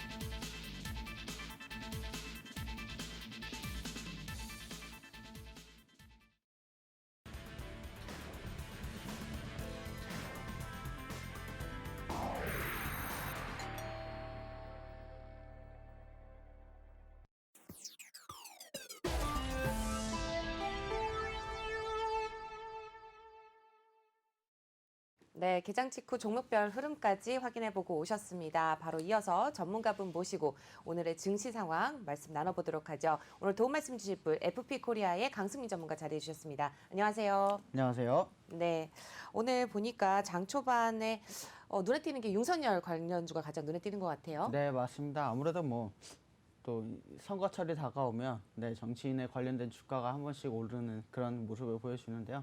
네. 아무래도 윤석열 관련주뿐만이 아니라 다른 관련주들도 또 튀어오르는 모습을 보여주고 있기 때문에 이럴 때 정치 테마주에 진입한다 이런 분들은 조금 조심하실 필요는 있겠습니다. 네. 정치 테마주에 들어가는 사람들은 보면은 이 롤러코스터 타는 거 좋아하는 그런 사람들인 그러신 것 같아요. 네. 예를 들어 파평윤 씨기 때문에 테마주다. 서울대 법대 동창이다. 아마 제가 알기로 서울대 법대 동창의 결속력이 우리나라 전 대학 모든 과에서 결속력이 가장 약한 데다 이렇게 얘기를 해도 아마 틀리지 않을 겁니다. 그쪽 나오시지 않으셨어요? 네, 우선 첫 번째 이슈로 좀 넘어가 보도록 하겠습니다. 세계 3위 차량용 반도체 기업입니다. 일본의 르네사스 공장이 또다시 멈췄다는 소식이 있는데요. 어떤 내용인지 좀 자세히 말씀 나눠볼까요? 네, 맞습니다. 르네사스가 이제 화재로 지금 공장이 소실됐다 이런 얘기가 들리고 있는데요. 지금 사실은 글로벌 차량용 반도체가 계속해서 부족하다 이런 얘기가 나오고 있습니다. 지금 미국 텍사스 한파가 첫 번째로 왔고 두 번째로 사실은 얼마 전에 일본에서 지진도 있었거든요. 근데 그렇죠. 네. 지진에다가 이제 화재까지 나면서 지금 굉장히 일본 쪽에서 네, 이쪽 부품이 굉장히 부족하다 이런 얘기가 나오고 있고요. 게다가 또 유럽 쪽에서는 폭스바겐에서 이제 뭐 여러 가지 부품들을 이제 자회사에서 다 만들겠다 이런 얘기가 나오면서 이런 움직임들이 굉장히 심상치 않다 이런 얘기가 나오고 있습니다. 그래서 르네사스에 대한 우리 수혜주가 있을까요, 혹시? 네, 사실은 뭐 르네사스 수혜주가 굉장히 많습니다. 우리나라 차량용 반도체 관련주들이 다 수혜주다 이렇게 말씀드릴 수 있는데요. 사실은 뭐 저희가 많이 말씀드리는 뭐 텔레칩스나 SFA 반도체 또 유니퀘스트 이런 주들이 지금 직간접적으로 빠르게 또 이익을 볼 수 있을 것이다 이런 얘기들이 나오고 있습니다. 네. 뭐 지금 방금 말씀하신 관련주들의 주가 현재 상황 어떻게 보세요? 네, 사실은 뭐 이런 지금 이제 이야기해드린 주가들은 상당히 고점에 와 있다고 이미 와 볼 수가 있나요? 네, 네. 볼 수가 있습니다. 뭐 지금 이제 SFA 반도체가 나오고 있지만 지금 조금 빠졌지만 그동안 굉장히 상승 탄력 받으면서 올라왔기 때문에 이런 주들은 사실은 조금 많이 올라와 있다 이렇게 말씀드릴 수 있고요. 그러면 또 지금 뭐- 현재로서는 진입하기가 조금은 지금 현재로서는 뭐 잠깐 빠졌으니까 뭐 진입할 수 있겠다 이런 분들이 있을 수도 있지만 사실은 상당히 고점에 와 있기 때문에 뭐 이런 지금에 진입한다 이런 거는 저는 조금 추천드리지는 않는 그런 네. 부분입니다. 지금 말씀하신 이 종목들은 차량용 반도체를 만드는 회사들입니까? 네, 맞습니다. 이 회사들 말고 이 파운드리 업체 중에서 우리나라 그 차량용 반도체 만드는 업체들은 더 없나요? 굉장히 많이 있습니다. 뭐 제가 이제 뭐 조사를 좀 해왔는데요. 대장주는 뭐 다 아시다시피 삼성전자에 뭐 LG 반도체가 네네네. 있지만 여기에 이제 부품을 공급하는 하나마이크론, 또 네페스, 테스나, LB 세미콘, 또 칩스앤미디어 그리고 실리콘웍스까지 최근에 굉장히 많은 업체들이 네, 이런 기술 개발에 참여를 하고 있습니다.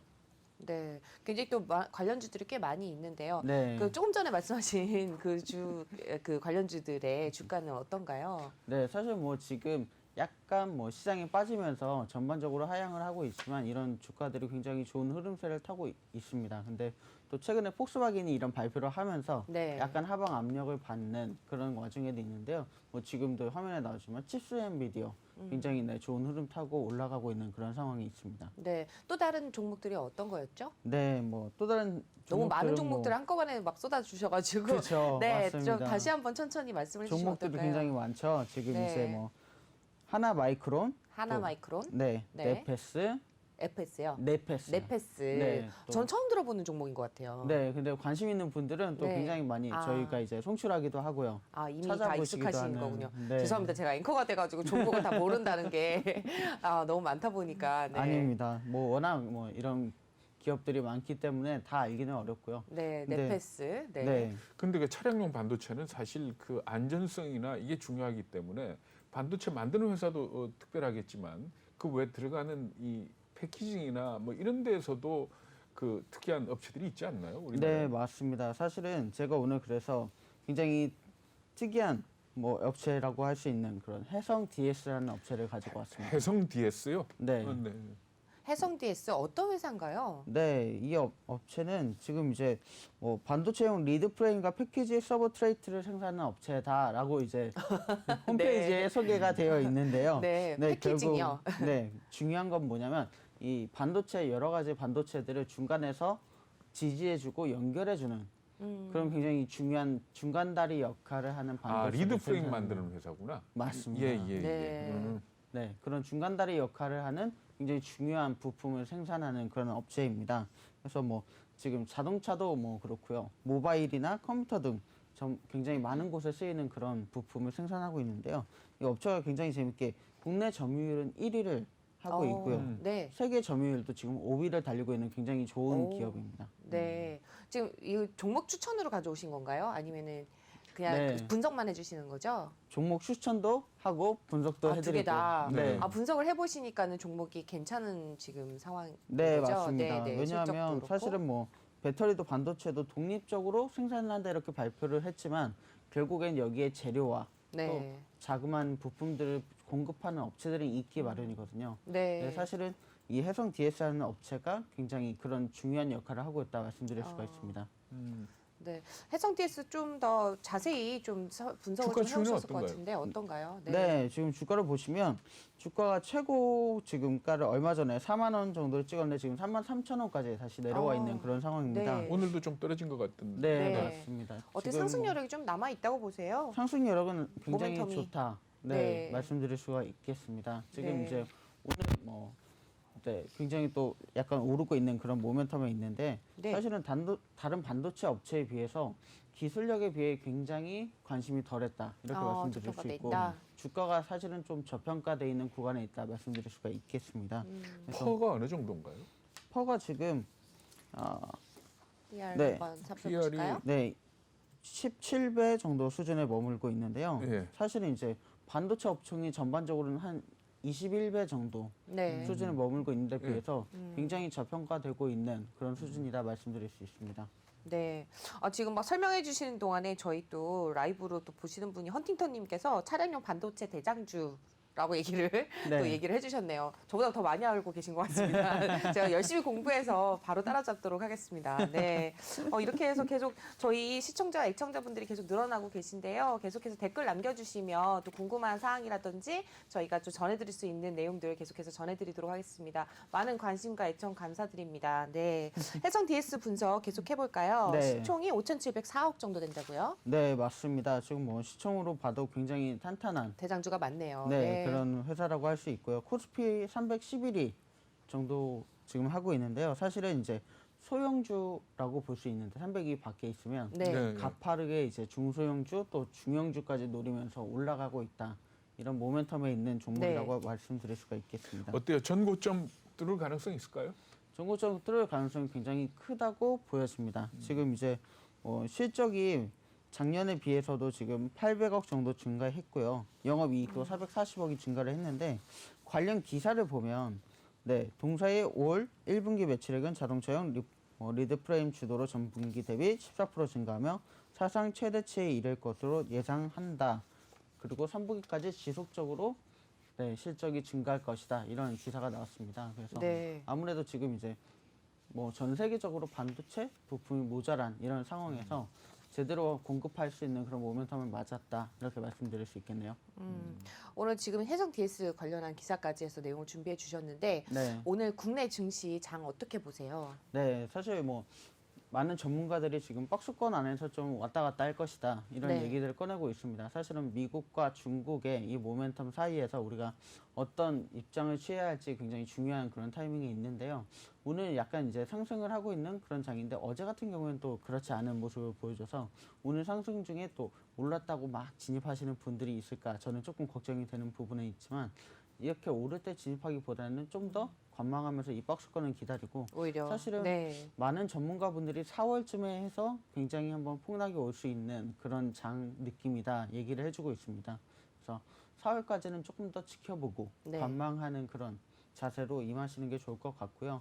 투자에는 항상 뭐 진입을 한다던가 빠지는다던가 이 두 가지만 있는 게 아니고 관망을 하면서 내 종목이 과연 어떻게 흘러갈 것인가 네. 이렇게 예측해 보는 그런 부분도 있기 때문에 관망을 하면서 내 종목을 좀 바라보는 그런 시간이 되면 좋겠습니다. 늘 관망을 좀 추천을 해주시는데 시청자분들이 그러실 것 같아요. 그럼 나 계속 관망만 하다 언제 들어가냐 뭐 이런 얘기 하실 수 있잖아요. 네. 조금 당분간 이 관망을 유지하는 게 좀 좋은 전략일 것 같다라고 보시나요? 그러니까 제가 뭐 항상 관망을 추천해 드리진 않고요. 저는 네. 좀 하필 제가 폭락했을 때 여쭤봤을 때만 또 그랬나요? 그렇죠. 네. 폭락했을 때 떨어졌을 때 뭐 다른 분들이 우울하다 이런 느낌 받을 때 진입하는 걸 추천해 드립니다. 왜냐하면 사실은 주가가 평균적으로 보면 계속해서 상승을 하고 있거든요. 네. 근데 잠깐 이제 빠졌을 때 다른 분들은 내가 가진 종목이 빠졌다, 뭐 어렵다 그렇죠. 이런 얘기들을 하지만 오히려 진입하지 않은 분들에게는 또 진입할 수 있는 절호의 기회가 될 수도 있습니다. 네, 오늘 또 막 울고 계신 분들도 좀 계신 것 같아요. 네. 관망을 유지하는 게 맞을지 어떻게 매도를 해야 될지 조금 올라오고 있는 장이잖아요. 네, 맞습니다. 이분들은 어떻게 해야 될까요? 물론 네. 종목별로 좀 차이가 있겠지만. 종목별로 차이 있지만 지금 사실은 종목별 장세가 굉장히 강하게 나타나는 그런 장세인데 뉴스에 또 따라서 또 어떤 이슈가 있느냐에 따라서 좀 왔다 갔다 하는 모습을 보여주고 있습니다. 그런 네. 부분에 있어서 아무래도 지금 내 종목을 뉴스를 찾아보는 게 굉장히 중요하다 말씀드릴 수 있겠네요. 근데 그 삼성전자 일반 주주가 300만 명이라는 거 아닙니까? 네. 어찌 보면 우리 인구의 10% 정도 되는데 맞습니다. 지금 주가가 82,400원이란 말입니다. 어떻게 보세요? 이것보다 싸게 살 수 있을까요? 이것보다 싸게 살 수도 있을 것 같습니다. 그러니까 좀 기다렸다가 네. 8만 원 깨질 수 있을까요? 8만 원 조금 아래까지 내려갈 수 있다고 봅니다. 일시적으로 저는. 8만 원도 깰 수 있다. 네. 그러면 이젠 뭐 그냥 정말 삼성전자 그러면 국민주 비슷한 건데 네. 그냥 삼성전자 묻어두고 배당받고 길게 보겠다 하는 사람들이라면 조금 더 기다렸다가 말씀하신 대로 관망을 하다가 8만 원이 살짝 깨지거나 깨질라 그럴 때 들어가라. 그렇죠.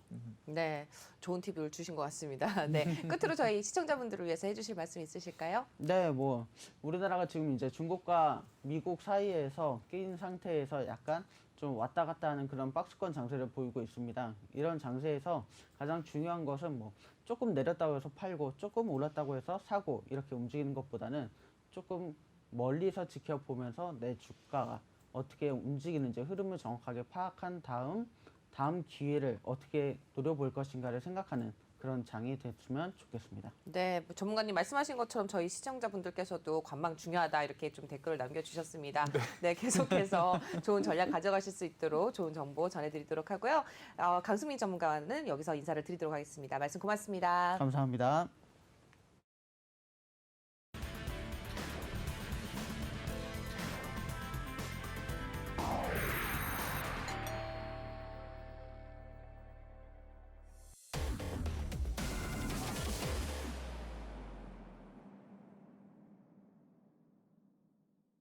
네, 항상 핫한 이슈를 전해드리는 김기성 앵커의 이슈잇 오래 기다리셨습니다. 많은 분들이 가장 좋아하는 코너이기도 한데요. 네, 첫 번째 이슈 한번 말씀을 나눠보도록 하겠습니다.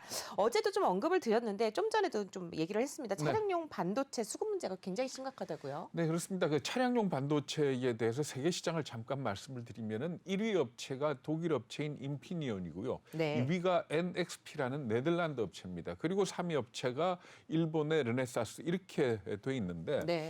NXP나 인피니온 같은 경우에는 텍사스에 공장이 있습니다. 그런데 이게 한파, 폭설 이것 때문에 정전이 되면서 이 공장들이 멈춰섰지 않습니까? 그렇죠. 여기다가 조금 전에 우리 강승민 전문가가 얘기한 것처럼 르네사스가 클린룸에서 화재가 났습니다. 클린룸에서 화재가 나면 그 화재 난 면적은 그다지 크지 않다라고 얘기를 하는데 전체 한 5% 정도에서 화재가 났는데 클린룸에서 화재가 나니까 먼지나 이런 것들이 그렇죠. 퍼졌을 거 아닙니까? 네. 그러니까 이걸 갖다가 정리를 하는데 시간이 많이 걸린답니다. 그래서 르네사스 사장 얘기는 뭐라고 얘기를 했는가 하면 한 달 정도에 극복할 수 있도록 최대한 노력하겠다 이렇게 얘기를 했는데 니온게이자이 신문이 보도한 내용을 보면은 3개월 이상 걸릴 것이다 이렇게 얘기를 하고 있습니다. 그래서 르네사스 화재에 따라서 가장 큰 데미지를 입은 자동차 업체들은 일본 업체들입니다.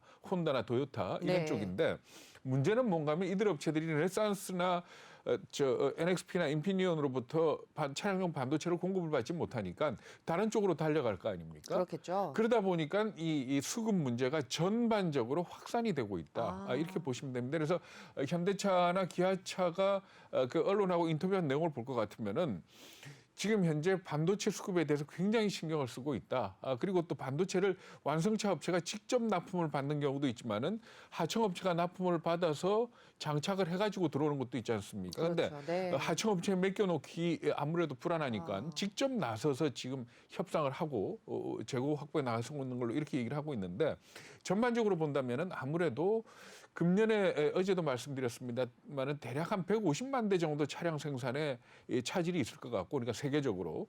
그리고 이게 반도체 가격이 차량 가격에 또 넘길 만큼 그렇게 뭐 비중이 높은 건 아니니까 네. 이것 때문에 차값이 올라가지는 않겠지만은 완성차 업체의 수지는 좀 악화될 것 같다. 그렇겠네요. 이렇게들 예상을 하고 있습니다. 네, 또 관련한 주가에도 영향을 미치게 될 그런 사안인 것 같습니다. 네, 두 번째 이슈도 한번 확인해 보겠습니다. 중국의 칭화윤이 반도체 굴기의 또 상징이라고 할 수 있는데요. 채권단이 해외 자산 동결을 또 법원에 요청을 했다고요? 네, 그렇습니다. 칭화윤이 그러면 잠깐 말씀을 드리면 1988년에 칭화대학, 국립대학이죠. 칭화대학이 설립한 반도체 회사입니다. 칭화대학 그러면 시진핑 주석도 거기를 졸업을 했고, 네. 그러니까 사실상 칭화윤이 국유기업이다 이렇게 봐도 크게 틀리지가 않습니다. 그래서 각종 그 국영 조직으로부터 처음 시작할 때 한 200억 달러 정도를 갖다가 투자를 받았었고요. 그리고 뭐라고 얘기를 했는가 하면 충칭시하고 합쳐가지고 우리 돈으로 한 138조 원 정도를 10년 동안에 투자를 해서 반도체를 개발하겠다 이렇게 얘기를 했던 네. 그런 기업입니다. 그런데 작년에 채권을 갖다가 갚지 못해가지고 디폴트에 빠진 그런 그랬죠. 상태였는데 네. 홍콩에 있는 채권단들이 법원에다가 뭐라고 요청을 했는가 하면은 칭화윤희의 해외 자산을 팔지 못하도록 그러니까 칭화윤희가 해외 자산을 팔아서 그거를 본토로 가져가지 못하게 동결해달라 하는 그런 소송을 건 겁니다. 네, 뭐 디폴트라든지 채무 불이행 사태 같은 경우는 작년에 발생했는데 왜 네. 발생을 한 거죠? 그러니까 작년 11월에 중국에서 발행한 채권에 대한 채무 불이행이 있었던 겁니다. 그런데 칭화윤희가 그동안 상당히 공격적으로 경영을 펼쳐왔었거든요. 그러니까 한 3조 원 정도를 들여가지고 스마트 칩 생산업체인 프랑스의 랑생이라는 그런 업체를 인수를 했었고 그리고 또 휴레패커드나 웨스턴 디지털 같은 경우에는 사업 부분을 인수를 하거나 지분을 인수하는 그런 행보를 보여왔습니다. 그런데 기술 개발도 여의치 않았고 이렇게 인수한 기업들도 수익을 내지 못하면서 어려워졌다 이렇게 보시면 되는데 문제는 뭔가 하면은 지금 현재 작년 6월 기준으로 채무액이 어느 정도 됐었는가 하면 한 35조 정도 되는데 네. 이 중에 한 4분의 1 정도는 이번 상반기까지 갚아야 된다 그럽니다. 네. 그러니까 아무래도 이 자금 부족이나 이게 좀 더 심화되지 않겠냐 이렇게 예상을 하고 있는 겁니다. 그럴 수밖에 없겠네요. 그렇다면 이제 결국엔 정부가 나서야 되지 않을까요?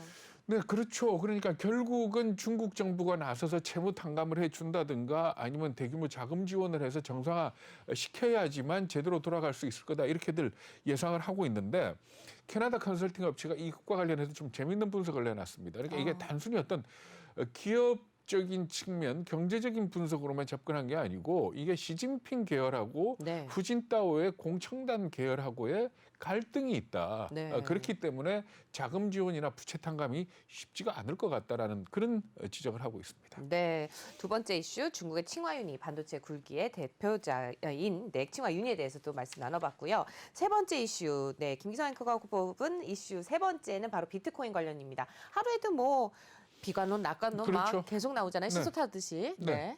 지금 현재 비트코인 가격은 한 우리나라 돈으로 한 6,500만 원 정도 거래가 그렇죠. 되고 있어서 네. 좀 떨어진 그런 상황이죠. 아까 아침에 시작할 때 말씀하셨지만 파월 의장이 비트코인에 대해서 좀 비관적으로 얘기를 했지 않습니까? 네. 그런데 비트코인 신봉자가 또 하나 있습니다. 마이크론 스트리티지라는 회사의 CEO인데 마이클 세일러라는 사람입니다. 네. 이 사람이 왜 비트코인 신봉자냐 하면은 최초로 보유 자산에 비트코인을 넣은 그런 사람입니다. 그래서 네. 이 사람이 타임즈하고 인터뷰를 했는데 그 내용을 볼 것 같으면 자기 나름대로 주장을 펼쳤습니다. 그러니까 네. 비트코인이라는 것 자체가 구글이나 페이스북 같은 신기술이다.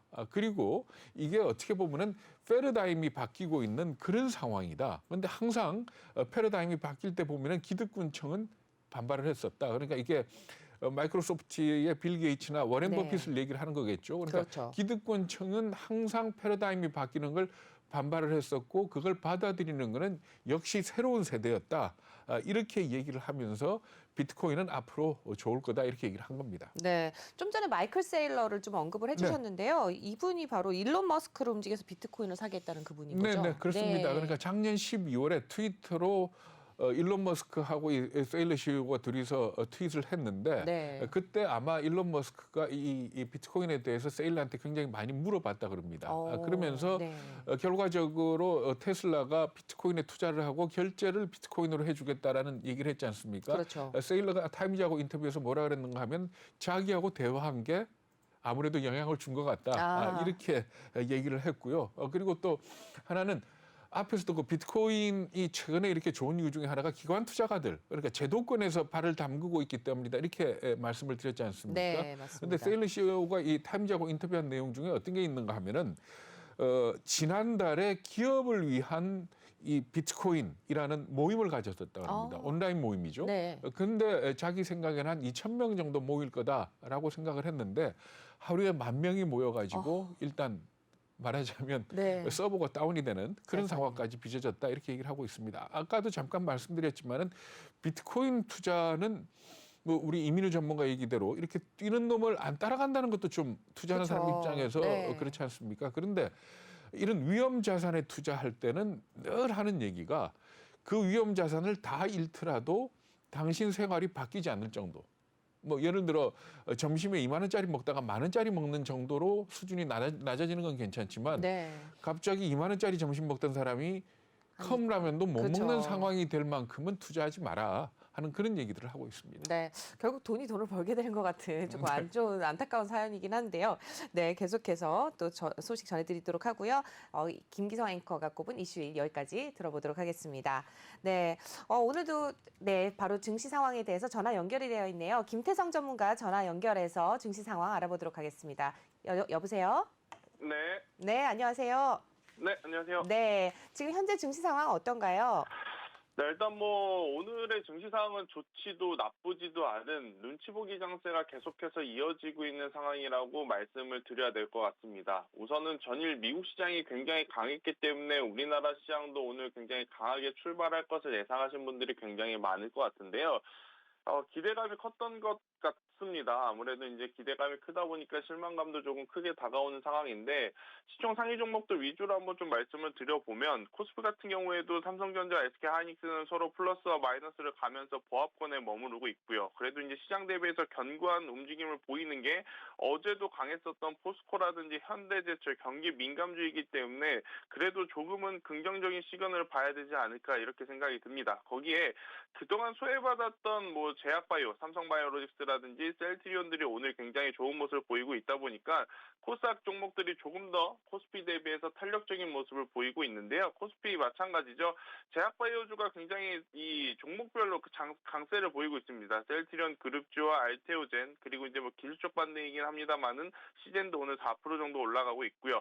여기에 이제 반도체 소부장 기업 원익 IPS 같은 기업들이 조금 받쳐주면서 그래도 상대적으로는 코스피보다는 코스닥이 조금은 더 탄력적으로 움직이는 모습을 보이고 있습니다. 제약바이오 쪽 위주로 또 종목별로 좀 흐름을 움직이고 있다라고 해주셨는데요. 투자 네. 흐름도 좀 자세히 짚어주시죠. 네, 일단 전반적으로 보면 지금 이 기관과 외국인 같은 경우에는 전체적으로 수급이 지금 약합니다. 뭐 거래소 시장으로 봤을 때 외국인 같은 경우에는 여전히 화면에서 보시는 바와 같이 거래소에서는 매도세를 좀 나타내고 있는 반면에 코스닥 시장에서는 매수세를 나타내고 있습니다. 제가 앞서 말씀드린 게 코스피 대비해서 코스닥이 상대적으로 이제 탄력적이다라고 보일 수 있는 이유가요. 바로 이제 외국인이 코스닥 시장을 조금 더 매수를 해주고 있기 때문이다 이렇게 좀 볼 수 있을 것 같은데 기관은 아직 매수를 하고 있다, 매도를 하고 있다 말씀드리기 굉장히 애매할 만큼의 거래량이 적은 지금 상황이다라고 좀 볼 수 있을 것 같습니다. 뭐 전반적으로 지금 가장 강한 테마라고 하기보다는요, 강한 종목군들을 좀 말씀드려보면 제약바이오가 그래도 시장에서는 선방을 하고 있는 상황이다. 하지만 모든 제약바이오가 오른다라기보다는요. 지금 이제 셀트리온 헬스케어, 셀트리온 제약, 셀트리온 혹은 알테오젠과 같은 시총 상위 종목들 그동안에 좀 많이 소외를 받았던 기업들 위주로 지금 반등세가 나타나고 있는 상황인데 아무래도 이제 임상과 관련한 기업들은 뭐 최근에 HLB라든지 G3BNT 같은 이슈 때문에 투자 심리가 굉장히 위축되어 있는 상황이다 보니 바이오시밀러 쪽 혹은 실적이 눈에 보이는 기업 위주로 지금 현재 시장에서 강세를 나타내고 있는 상황이기에 제가 이제 이 중에서 우리가 공략할 종목들 한번 뽑아보면 저는 결국엔 이 셀트리온 헬스케어를 한번 좀 보는 게 좋을 것 같습니다. 지금 뭐 상대적으로 코스피 대비해서 코스닥 지수가 많이 못 올라갔기 때문에 코스닥 지수가 올라간다라고 가정을 해보면 결국 이제 코스닥 안에서 시총 상위 종목인 셀트리온 헬스케어가 조금은 더 탄력적으로 상승을 해주지 않을까라는 생각이 들어서요. 현재 지금 13만 3천 원 정도를 기록하고 있는데 저는 지금 14만 원대 이상을 한번 노려볼 수 있지 않을까. 네, 14만 원을 돌파하게 된다라고 한다면 충분히 16만 원대까지도 도달 가능하지 않을까라는 긍정적인 시그널을 지금 바라보면서 셀트리온 헬스케어 정말 오랜만에 개인 투자자분들이 좀 관심을 가져야 되지 않을까 이렇게 생각이 들고 또 한 가지 테마가 최근 시장에서 굉장히 강하다라기보다는 기대감이 굉장히 높습니다. 바로 이제 미디어 엔터주 중에 엔터주들은 이미 움직였고 지금 미디어주들이 움직이려고 하는 모습을 보이고 있는데요. 대표적인 종목들이 이제 CJ ENM 그리고 이제 스튜디오 드래곤을 좀 들 수 있을 것 같아요. 지금 스튜디오 드래곤 같은 경우에는 최근에 이제 굉장히 흥행을 하고 있는 빈센조라고 하는 이 드라마가 중국에 진출했을 때 파급 효과가 엄청나다라고 합니다. 뭐 지금 실질적으로 중국으로 바로 진출한 것은 아닙니다만 지금 뭐 PPL도 중국 업체를 받았던 것은 아무래도 이 중국으로의 이제 본격적인 매출을 올리기 위한 심산이 아닌가라는 평가가 있어서 그에 따른 또 흥행으로 인한 실적 기대감도 지금 불러일으킬 수 있는 위치이기 때문에 저는 이 미디어주를 이제 관심 있게 봐야 되지 않을까 싶은데 그 안에서도 당연히 탑픽은 스튜디오 드래곤이 될 것 같습니다. 뭐 빈센조뿐만 아니고 최근에 다양해진 OTT 채널에 대다수의 작품들을 지금 공급하고 있는 상황이고 지금 일봉상 주가도 조정을 잘 받고 있는 상황이죠. 그래서 현재 구간에서 충분히 저는 매수 진입이 가능하다라고 생각이 들고요. 이번에 상승을 한다면 스튜디오 드래곤도 10만 원 혹은 11만 원 그 이상을 한번 노려볼 수 있지 않을까. 저는 코스피보다는 코스닥이 당분간은 수급적으로도 환경적으로도 조금 더 탄력적일 가능성이 높으니 코스닥 시총 상위 종목들 중에 셀트리온 헬스케어와 스튜디오 드래곤을 적극적으로 좀 보시는 것이 좋지 않나 이렇게 말씀 한번 드려보도록 하겠습니다. 네, 깔끔한 정리 저한테 너무 감사합니다. 관심 가져볼 종목으로 셀트리온 관련주 중에서 셀트리온 헬스케어와 또 미디어 관련주죠. CJENM보다 또 스튜디오 드래곤도 관심 가져보면 좋을 것 같다라고 말씀해 주셨습니다. 오늘장 투자 전략 한 말씀해 주시죠. 네, 일단 오늘 같은 경우에는 시간을 조금 더 시차를 두고 봐야 될 것 같습니다. 이유는요, 일단 이 기관과 외국인의 매수세가 강하게 들어오고 있지 않습니다. 네, 강하게 들어오고 있지 않기 때문에 갭상승 이후에 밀리는 전형적인 전강 후약의 흐름이 나타날 수 있기 때문에 시간을 조금 두고 보면서 중화권 증시가 열리고 난 이후 중화권이 10시 반부터 열립니다. 네, 중화권 증시의 방향성에 따라서 아마 오늘 우리 시장도 같이 커플링이 될 가능성이 높은데 중화권 증시가 움직인다면 상승으로 움직인다면 저는 여러분들이 가지고 있는 종목들 충분히 추가 매수를 할 수 있거나 혹은 제가 앞서 말씀드린 셀트리온 헬스케어나 스튜디오 드래곤 신규로 매수 가능하지 않을까 이렇게 생각이 들고 중화권 증시가 출발을 했는데 상승보다 하락 기조로 접어든다. 그러면 오늘은요 장중에 이제 대응을 하시기보다는 장 막판 거의 이제 종가 무렵에 한번 베팅을 하시는 것이 훨씬 더 좋지 않을까. 지금은 수급의 공백이 굉장히 크게 다가오는 시기입니다. 아무래도 기관과 외국인이 우리나라 시장을 좀 강력하게 사주거나 해야 되는데 그런 힘이 부족하기 때문에 그 힘을 기다렸다 같이 매매하자. 저는 이 전략 드리도록 하겠습니다. 네, 뉴욕 증시에 이어서 또 중국 증시 흐름에 영향을 좀 받고 있는 국내 증시입니다. 좋은 전략 감사합니다. 네. 네, 바로 이어서 이 시각 증시 상황 다시 체크해보고 넘어가도록 하겠습니다. 시황센터 나와주시죠. 네, 시황센터 이수민입니다. 우리 양시장 그래도 상승불로 출발을 했는데 조금씩 좀 탄력을 잃어가고 있습니다. 지금 한번 지수로 한번 확인을 해보도록 하겠습니다. 네, 먼저 코스피 지수 현재 0.17% 상승하고 있습니다. 장 초반보다 좀 탄력을 잃었는데요. 현재 3,040포인트 선에서 출발하고 있습니다. 네, 이어서 코스닥 같은 경우도 0.31% 상승을 하면서 958포인트 선에서 현재 지나고 있는 상황입니다. 네, 계속해서 수급 상황 한번 살펴보겠습니다. 먼저 코스피 살펴보시면요.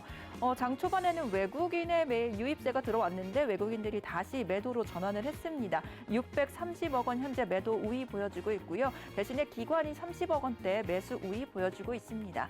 함께 개인도 650억 원대 물량 담아내고 있습니다. 네, 이어서 코스닥 수급 상황도 한번 살펴보시죠. 코스닥은 계속해서 외국인들은 300억 원대 물량 담아내고 있고요. 기관은 276억 원 매도 우위 보여주고 있습니다. 다만 개인들도 함께 200억 원대 물량 담아내면서 코스닥 지수 지금 이끌고 있는 상황입니다. 네, 이어서 시총 상위 종목들 코스피부터 한번 살펴보시죠. 네, 삼성전자가 0.49% 강보합권에서 움직이면서 82,400원 선에서 지금 체결이 되고 있고요. SK하이닉스는 보합권에서 현재 움직이지 않고 있습니다. 현재 네이버 같은 경우가 0.76% 약세로 전환하면서 지금 39만 3,500원 선에서 체결이 되고 있고요. LG화학 같은 경우도 장 초반에는 빨간불을 켰는데 다시 0.99% 약세로 전환했습니다. 79만 7천원 선에서 체결되고 있습니다. 네, 이어서 6위부터 10위 종목도 살펴보겠습니다. 네, 함께 현대차가 0.66% 약보합권에서 움직이면서 22만 7,500원 선 현재 흐르고 있고요. 삼성 바이오로직스 1.96% 강세 흐름 가져가고 있습니다. 72만 9천원 선에서 체결되고 있습니다. 네, 카카오는 그래도 네이버와 달리 0.81% 지금 상승을 켜내고 있습니다. 49만 8천원 선에서 지금 체결이 되고 있고요. LG화학과 함께 삼성 SDI도 다시 하락 전환했습니다. 0.62% 내림세 보여주면서 63만 8천원 선에서 체결되고 있습니다. 셀트리온 같은 경우 현재 4%대 급등세 보여주면서 강한 탄력 받고 있습니다. 30만 1천원 선에서 체결되고 있습니다. 네, 계속해서 코스피 종목들 한번 살펴보시죠. 네, 기아차와 현대모비스 모두 다 지금 내림세 보여주고 있습니다. 기아차가 1.16% 내림세 보여주면서 85,100원에서 체결이 되고 있고요. 현대모비스도 지금 약보합권에서 움직이고 있습니다. 포스코 역시나 오늘 3.79% 그래도 급등세 이어가고 있는데요. 31만 5천원 선에서 체결이 되고 있고요. LG전자가 현재 1.94% 많이 밀리고 있습니다. 15만 2천원 선에서 체결이 되고 있고 LG생활건강은 소폭 상승하고 있는 상황입니다. 네, 코스피 종목 한 번 더 살펴보시죠.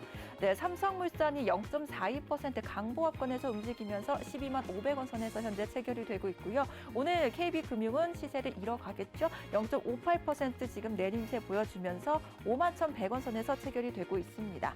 그리고 NC소프트 같은 경우 0.32% 강보합권 움직여주고 있고요. 그래도 SK이노베이션은 0.98% 상승을 켜내고 있습니다. 20만 6,500원 선에서 체결되고 있습니다.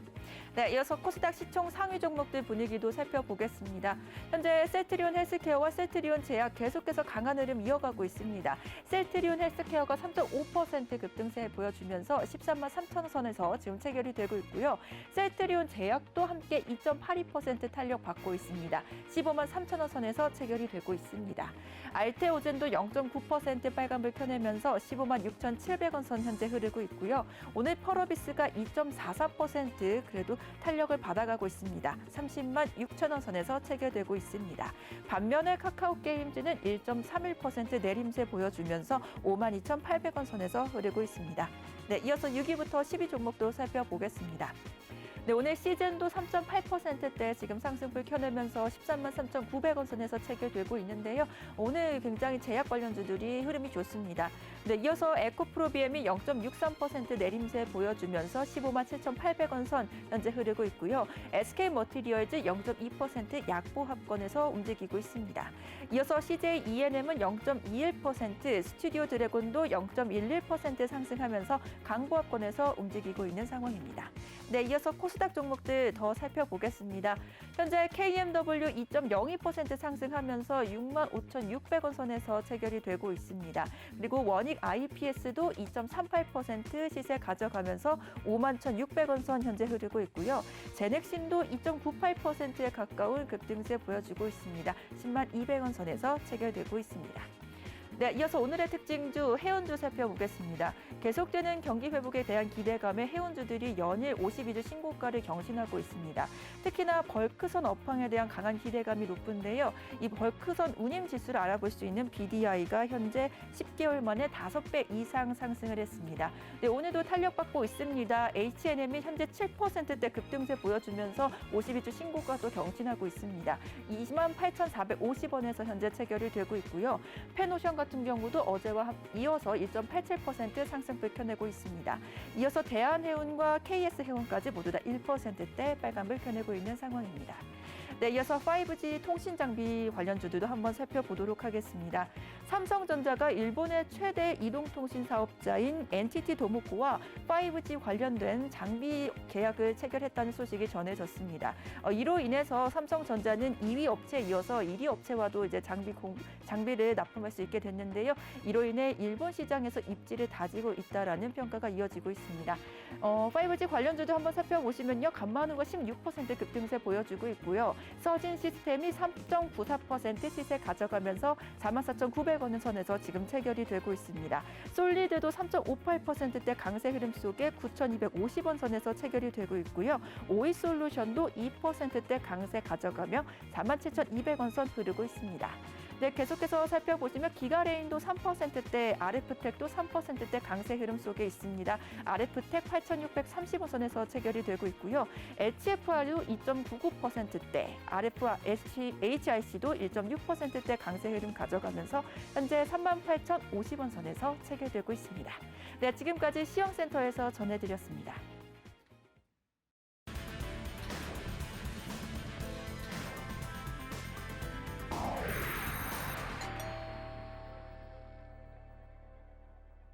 네, 이 시각 증시 상황까지 확인해보고 오셨습니다. 오프닝 벨 일부 어느덧 문을 닫을 시간이 됐는데요. 김기성 앵커님, 투자에 있어서 위험을 줄이는 방법 아시나요? 글쎄요. 사실 투자는 어느 정도 위험을 안고 해야 되는 게 투자이기 때문에 특히 주식 같은 경우에는 뭐 무릎에서 사서 어깨에서 팔아라 뭐 이런 얘기도 하지만 네. 제 생각에는 다만 지금처럼 이렇게 변동성이 심한 경우에는 시장을 갖다가 좀 오랫동안 지켜봐야 되고 네. 그리고 또 뭐 늘 하는 얘기입니다만은 현금 보유 비중을 조금 높여놓는 게 필요하지 않을까 이렇게 네. 얘기를 합니다. 맞는 말씀이십니다. 근데 가장 중요한 것은 투자에 있어서 리스크를 줄이는 방법은 바로 저희 오프닝 벨을 보시는 거라고 합니다. 네, 농담이고요. 가치 있는 정보를 가장 많이 아는 게 중요하지 않을까 이런 생각을 해봤습니다. 저희 오프닝 벨이 계속해서 전해드리는 정보 가져가시면서 네, 좋은 투자 전략 세우시기를 바라면서 저희는 오프닝 벨 1부 여기서 인사를 드리도록 하겠습니다. 김기성 앵커님과는 여기서 인사를 드리고요. 저는 잠시 후 오프닝 벨 2부로 다시 찾아뵙겠습니다. 김기성 앵커님 오늘도 수고 많으셨습니다. 네.